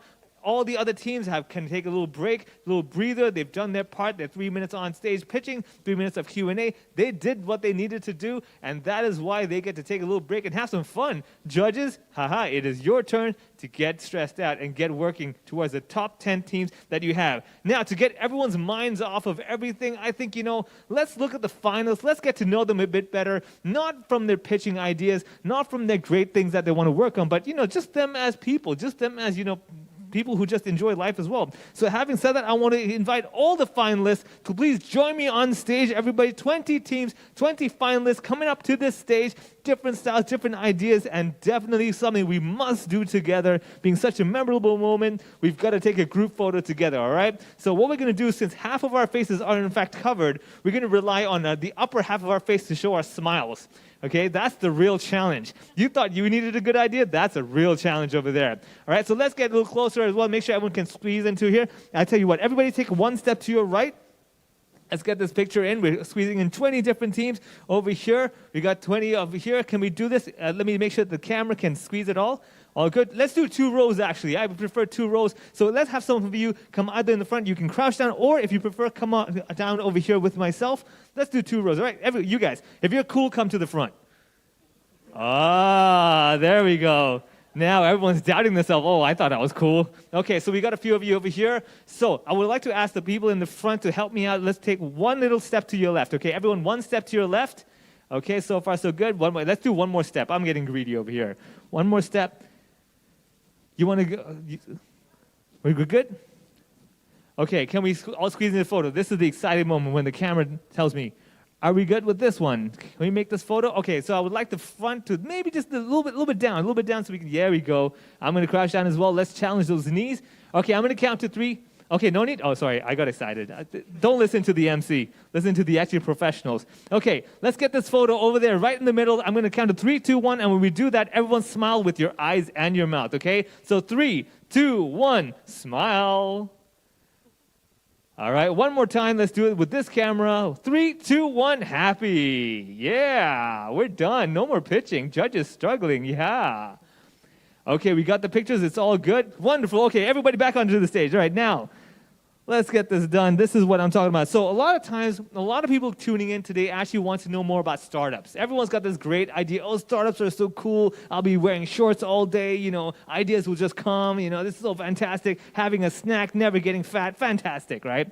However, I'm going to have this happen, okay? So I'm going to ask a question with two possible answers. So you choose which answer is yours, okay? So the first question is, how many of you go to work at or before 9 a.m.? If you go to work before 9 a.m., you come to my side. If you go to work after 9 a.m. on a regular basis, you stand on that side. All right, so do you even have a clock? Do you even stop working? You're like, I don't sleep. I only wake up. So anybody who finds yourself working at 9 a.m. or before, come closer to my side. Everyone's doubting. They're like, 9 a.m., which time zone? Hong Kong? New York? I don't know what I'm doing over here. Okay, a lot of you guys are some of you are maybe liars. Some of you are very honest. Okay, we've got a few. Okay, so we've got some of the people over here who do not work early in the morning. I'm very curious to know why. Is it that the inspiration comes at night? Let me ask you, what is your ideal time to work at every day? Like 9:30? Oh, 9:30. Oh, look at you, the rebel. I don't work at 9, I work at 9:30. The 30 minutes is the big game changer, right? The great ideas come after 30 minutes. Fantastic. Okay, that's good. So now we can see a lot of you guys working before 9 a.m. Some of you at 9:30 a.m. does not qualify. And maybe some of you, anybody who does 11 a.m.? Anybody later than 9:30 over here? Sometimes you look like do you do quite late? Do you prefer later days? Maybe only when I have to discuss with our international collaborators. Oh, okay. So blame them. I didn't sleep in. They woke up late. So not my problem, right? I like that. Okay, so that's the first question. So how many of you are done usually by 7 p.m. Hong Kong time? It's regular thing, 7 p.m. I cut and I don't work anymore. If you do, you come to my side if you're done before or on at 7 p.m. every day. If not, you're over on that side. How many of you find yourself working after 7 p.m. Hong Kong time on a regular basis? Okay, I feel lazy now. Because this event ends at 5, so I'm done. Okay, so a lot of you again, so I see everybody. So there you go. A good example is that startups means you wake up at whatever time you do your work, but it doesn't seem to end. The sun goes down, but you stay up. That's how it works. Okay, let's continue on. How many of you have taken a long vacation? That means more than 3 days in the last 2 years. Does not have to be overseas, but must be 3 days of vacation of I'm going to sip on a margarita. I'm going to lie there and look at the stars.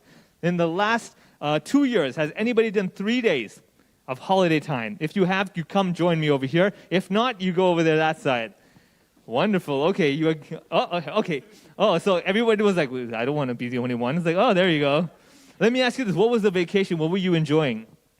I mean, I've been to a couple of places actually, not just one vacation. So it was either going to Spain or sitting at home, not doing anything, not working on the startup. So it's been a whole range of experiences, not just 3 days. I mean, fair enough. Beer does take time to, brew, right? You can't be sitting there looking at it, right? It doesn't do itself. So I must have gone on holiday for a few days. Fair enough. Do you remember the last vacation? What did you end up doing?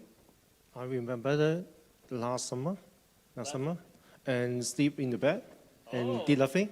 Okay, yeah. Because already work for a week or overnight. So that's why. Okay, so it wasn't a vacation. It was more like you were just dead.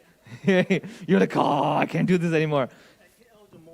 Take out the mobile phone. Oh, and just scroll all day, right? Your thumb workout, right? That is the best thing ever. Yes, so there you go. That's another example you need to know, is that everyone's got their own ways of working. Some of you may be like doing the late nights. Well, actually, most of you do the late nights. Some of you may be doing the early mornings as well. But of course, sometimes you've got people that basically have the ones that are having holidays maybe once in a while. But most of you can see work really hard, right? It is a tough thing to do. Okay, now, last thing is, what is your favorite snack while working? Is it sweet or savory? All right? Sweet or salty, savory. If it's sweet, you come to my side. If you like salty snacks while you're working late, it's on that side. What is it? All right, which one would you prefer? Is it going to be a sweet item, the sugar high, or the salt where you need an extra drink to cover that up? Okay, everyone's thinking, do I even eat? What did I eat? Is that edible? I chew on my pencil. Is that sweet? Is that savory? Okay, so sweet over here, and we got mostly savory. So salty food seems to be what startup's all about. So tonight, if you find yourself having a bag of chips, you might be good for startups, okay? So let me ask you this. So what is your favorite snack? Like, you're stressed out, you're late night, you need that little quick snack to help you out. What is it? Probably water. Probably water doesn't have a flavor. Okay, so that completely... That's why in the middle you're like, I don't know, my water's a bit dirty, so it's a bit savory as well. Okay, so probably water, extremely healthy over there. Anyone over here does the typical chips and regrets it? Anybody over here? We're good. What is your snack of the night? Well, actually, coffee, I think. So coffee with or without sugar? Yeah, without sugar. Wow, you guys are hardcore. Hardcore coffee without sugar. Don't waste my time with sugar. Give me the caffeine straight away. All right, so that was a quick warm-up so we get to know you guys, get to know everybody and what the startups are all about. That's good. Let's move on to a next little game that I prepared. It's called the X cross Y game, all right? This is very simple. Now, usually when an MC has sheets of paper like this usually means there's something tricky that's going to happen. Now, we've all done pitching. Right? We've all pitched, which means you all know how to speak. We all know how to put ideas together. The question is, can you combine two random ideas and somehow pitch it? All right? Now, what I will do is, if you do this, I will not bother you for the rest of the day. All right? No other game will you be part of. So I want to have any volunteers so far that want to be the first one to give this a shot. Hey, the judges are gone. Remember, this is not going to get judged. It might give you a great idea, but the judges are gone. Anybody who wants to be the first lucky person who says, I'll do it and be done for the whole game? Anybody? This is Hong Kong. Oh, there you go. Oh, I was just going to say Hong Kong. Nobody wants to raise their hand. Boom, you raise your hand. Okay, so pick one sheet. Okay. Now, what you're going to do is you open it up. You have got Zoom and interior decorators. Can you think of an idea or some way that Zoom, the software that people use for video conferences, and interior decorators, that something they could do something together? Is there some possible idea you can pitch? I'll be your partner as well, so if you get stuck, I'll kind of bounce it off of you as well. I'll give you little seconds. You know, like for example, like when you have a Zoom video conference call, let's say, do you find that you use virtual backgrounds or like real backgrounds? Depends. It depends who it is. If they care about my messiness, then I have a virtual background. Is that what it is? Correct. Exactly. So think about it. Interior decorators, specific for Zoom calls, would there be some idea you can work on? Like, would there be something you'd play with? So if I had to throw this at you and I had $1 million Hong Kong dollars to invest, convince me why I want to invest in your idea. Anything you would combine Zoom and interior decorators. So you mean like the beautiful decoration Something for like Zooms? Correct. Okay. Yeah. Okay. All right, you got a few 30 seconds. Let's do this. Okay, so you all know that, like, yes, in the last year we were all lonely, locked down at home. So, like, if you feel that you want to have a company behind you, like to have a party with, like, yes, for example, your startup selling beer or, like, yes, some other ideas for something sweet, then, like, yes, you can come up with some interior decoration with your friends. Or maybe you feel like you want to go to the sea, so like, yes, then our decoration can help you feel that, like, yes, you're on some resort in some beautiful hotel, 5-star, yes. There you go. So that was the way to sell, basically. People who don't want to clean their room, you are the service to come to, right? When I have a messy room, I just call you up, deal with it, fix it. This is a good idea. Hey, let's talk more. Let's talk more. I love these ideas. You know what? I'll be your judges. I'll give you 10 points for that one right there. Okay. Definitely. I will definitely do it for myself. Trust me, if you saw my room, you wouldn't even, that's not called a room. That's called a tragedy. Okay? So that's what it is. Okay, thanks so much. Okay, you're off the hook. I will not, you can look at everyone like, I would do that. You know, you can do that. You can take it easy now. Okay. Anybody else wants to take the risk and try it out? You're going to do it over here. Pick one sheet, any sheet that you like. Okay, the combination you have got is Netflix and doctors. How are you going to combine Netflix and doctors now? We can have a little quick brainstorm together. If you think doctors and Netflix, I'm thinking Grey's Anatomy, but that wouldn't be a good idea. You want minimum drama at the hospital, isn't it? But what would you do? Like if you had doctors, a bunch of doctors, you want to sell, like, say, some Netflix to them. How would you pitch it to them? I'm thinking diagnosing problems or like diagnosing diseases referencing Netflix shows. So if there were to be, say, a doctor who was given training in a basic Netflix module and been taught or like been made to watch the basic shows which are like trending or whatever, so they can explain or like diagnose like their patients in terms of analogies when it comes to actual shows which people have watched. So there could be a product which probably is like a boot camp for doctors where they're made to watch the Netflix shows and then they can probably figure out how to diagnose certain diseases based on characters or incidents which actually take place in those shows. Well, there you go. Oh, thank you. That's a good idea. That's a good way to combine Netflix and doctors. I would say, make them watch How I Met Your Mother and be like, I gave birth to you. So there you go, right? That's how I met your mother. Good enough. Okay, that's fine. Let's go on to the next team. Okay, we got two more to go. Anybody on this side wants to be the brave soul who's going to try to challenge their creative juices to see if they can combine stuff together. Anybody right over here? Okay, 2 more. Pick one. Okay, this one. This is a combination of Airbnb and pets. Okay, Airbnb and pets. Do you have any ideas like pets, Airbnb? What would they do using for?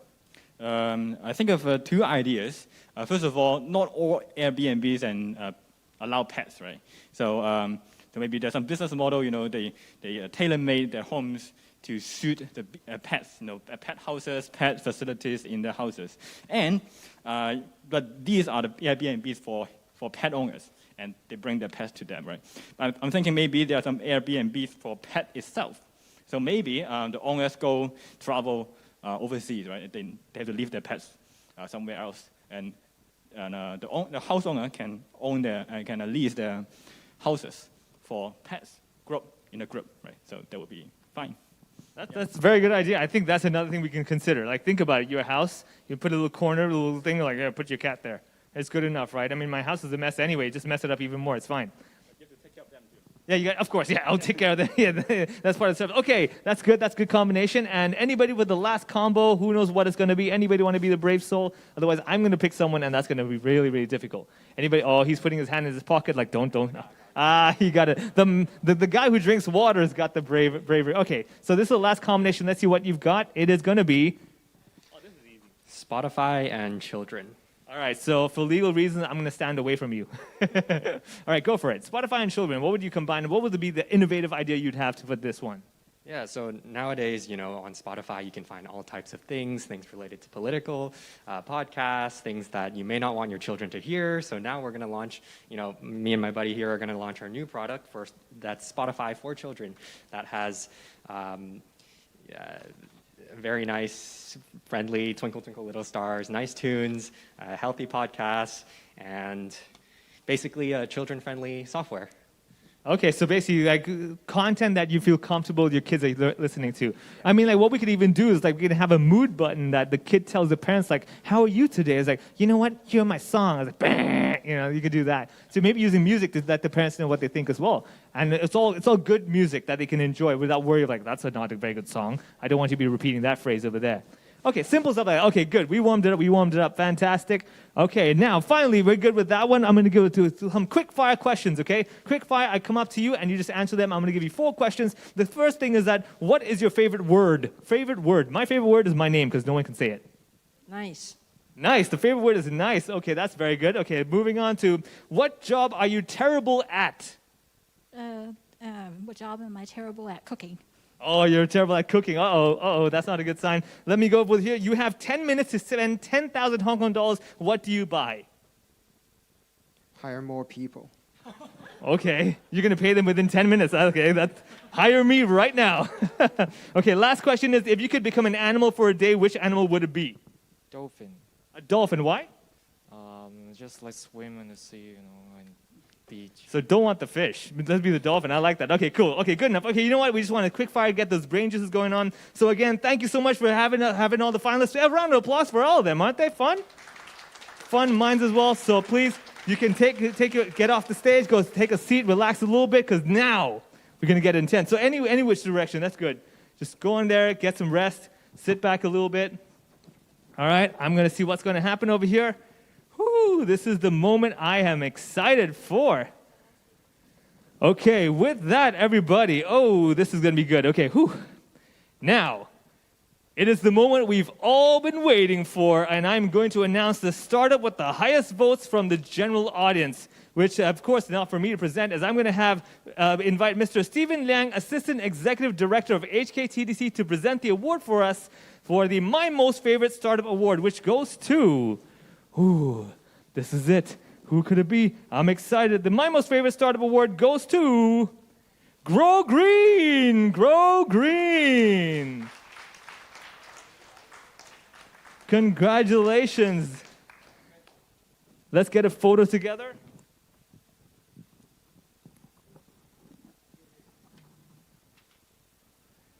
Okay, get that lovely picture together, smiling. Okay, we're all good. Thank you very much. Congratulations, Grow Green. Please remain on stage real quick because we're going to go to the Social Impact Award. And the Social Impact Award goes to It is Breer. Breer, congratulations.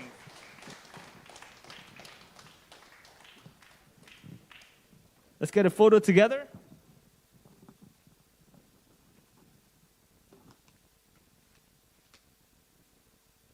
Picture done. Thank you very much. Congratulations. Thank you, Stephen. Please take a seat and relax a little bit because now we're going to announce our 10 winners in no particular order. So this is it. And to help me present it, I'd like to invite Raymond to come on up here. Raymond, help me present the prizes. And I will be telling them one by one who the winner is. Oh, this is exciting.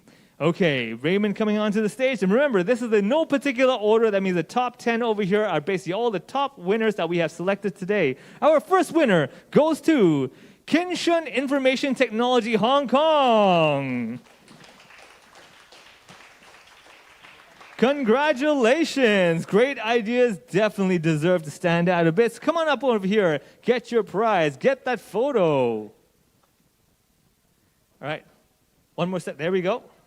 Let's get the photos. Remember, big smile with your eyes as well. Okay, one more picture. Okay, congratulations. Thank you so much. Now you can take a break. All right, we continue on with our next winner, which is Panoptica AI. Panoptica AI. Well done. Come join us on stage. Do not feel shy. There we go. All right, one step. There we go. Little picture, a little smile. This is a good thing you want to definitely have a memory of. One more picture over here with our next photographer as well. Oh, this is a good thing. Thank you very much. Congratulations. Well done. Well done. Hey, good job. All right, our next winner is HK Biorhythm R&D Company. Nice work over there. Well done. Here you go. Come on up here and get your prize. Get that photo. And remember, you did something very special today. Come on up here. All right, one more step yet. So one more step to your left. There we go.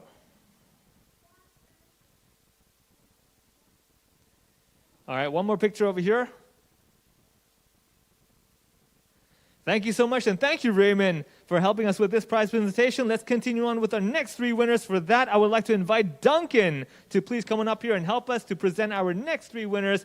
Oh, this is going to be good. I'm excited because I have the list in my hand, but I'm still covering them, so I can't see them either. Right over here, Duncan, this is your spot for you to enjoy. And get ready to welcome our next winner, which is Claire Clinical AI Research.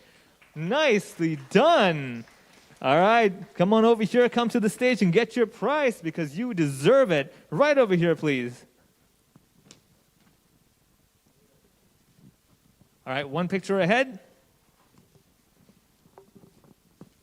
All right, we're good with photos. Thank you very much. Now, you can take a break and relax. Okay, Duncan, our next winner is Wizpresso. Wizpresso. Nicely done. Come on up here and get your prize.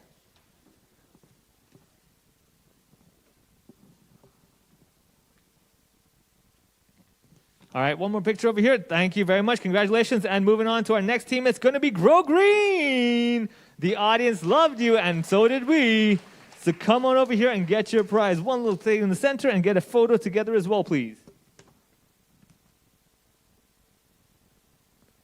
All right, we got the photos. Thank you very much. Thank you very much, Duncan, as well. Take a seat and enjoy, because now I'd like to invite Herbert to come on stage and help me present the next two winners. It's Herbert with the good questions as well, and coming up here to let you know that you deserve it. So we got Herbert on the stage, which means it's time for me to announce our next two winners, and the next one is Aurora Tele-Oncology.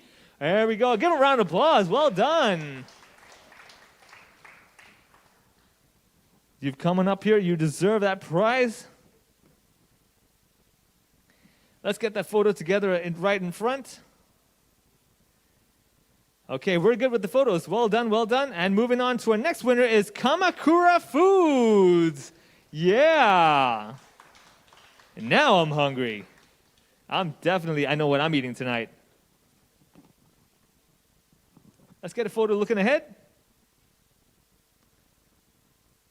Okay, photos are done. Well done. Thanks so much, Herbert. You may take a break as well, because I'm going to invite Hendrik to come on up here to help us present our last two winners for us. So come on up here, Hendrik. You were the judge. You were one of the reasons why they're the winners, which is why I'm going to call them out, and you're going to have to present to them. Our last two winners of this is going to Data AI. Data AI. Come on up here. One little step to your left, please. There we go.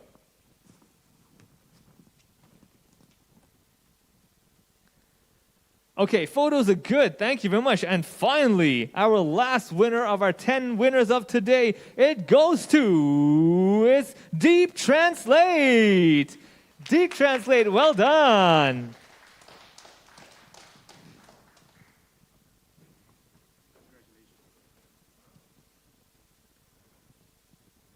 Okay, let's one more step over there, please. Okay, thank you very much. Well done. Hendrik, please take a seat. Thank you so much for helping us with that. And finally, we're going to go with the last but not least. I would like to invite Raymond once again on stage to help us present the award of AMTD SpiderNet Startup Award. Raymond, up here on stage, and I will announce that this is it. Oh, this is a good one. Okay, and the winner of the AMTD SpiderNet Startup Award goes to HK Biorhythm R&D. Well done. Come on up here. You deserve it. All right, one quick photo, one little, well done, look ahead. One little step to your left, there we go. Okay, one photo looking right ahead, please.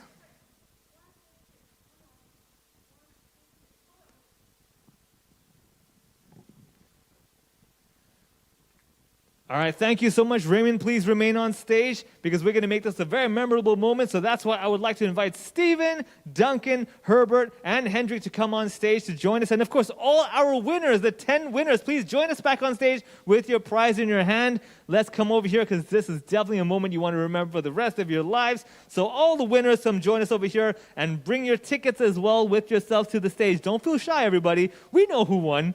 You don't have to pretend to be humble. You made it. We know you are.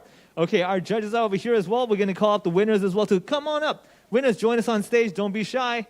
Everybody over here. Okay, winners as well. On the top, we'll raise up your ticket in the air because like you won, man. You should be super excited. Keep it up in the air. Let's make sure our faces are seen. Looking forward ahead to everybody. I want you to hold up your ticket in the air. Hold it up in the air. Don't be shy about that. All right, come closer, everyone. We have a few that, yes, there we go. Some of you can go to the right. Let's get the group photo together real quick. I want to see, can I have one more person from my side to go over there to join them over there? Can we go there? There we go. Thank you so much. Let's balance this off a little bit so we're just good. Raise your ticket in the air. Let's look ahead. Remember, right now, oh, you want to, yep, there we go. Come a little bit forward. There we go. That is artistic balance right over there. Okay, now I want everybody to remember we are wearing a mask today for our own safety, but we want to make sure we know our eyes are telling the truth, which is happiness. 3, 2, 1. Everybody cheers. Yay! Oh, yeah, we did it, everyone. Okay, you know what? I got to join you guys as well. One more time, guys. Everybody over here, give me a thumbs up as well. Everybody, yeah, thumbs up. Okay, in 3, 2, 1. Well done. Oh, yeah. Nice job, everybody. This is so good. Raise your tickets up. Don't be shy. Come on. Right over here. There we go. One more time with your tickets up in the air. Super happiness. And one more time. 1, 2, 3. Smile. Nicely done. Everybody, a round of applause to all our winners. Fantastic job. Congratulations, everybody. It is so good to hear those different ideas. And of course, it doesn't matter because the most important thing is we all had a good time and we shared all these great ideas. And ladies and gentlemen, that is the end of the pitching final. So let's again, one more time, give a big hand to our judges as well, everybody.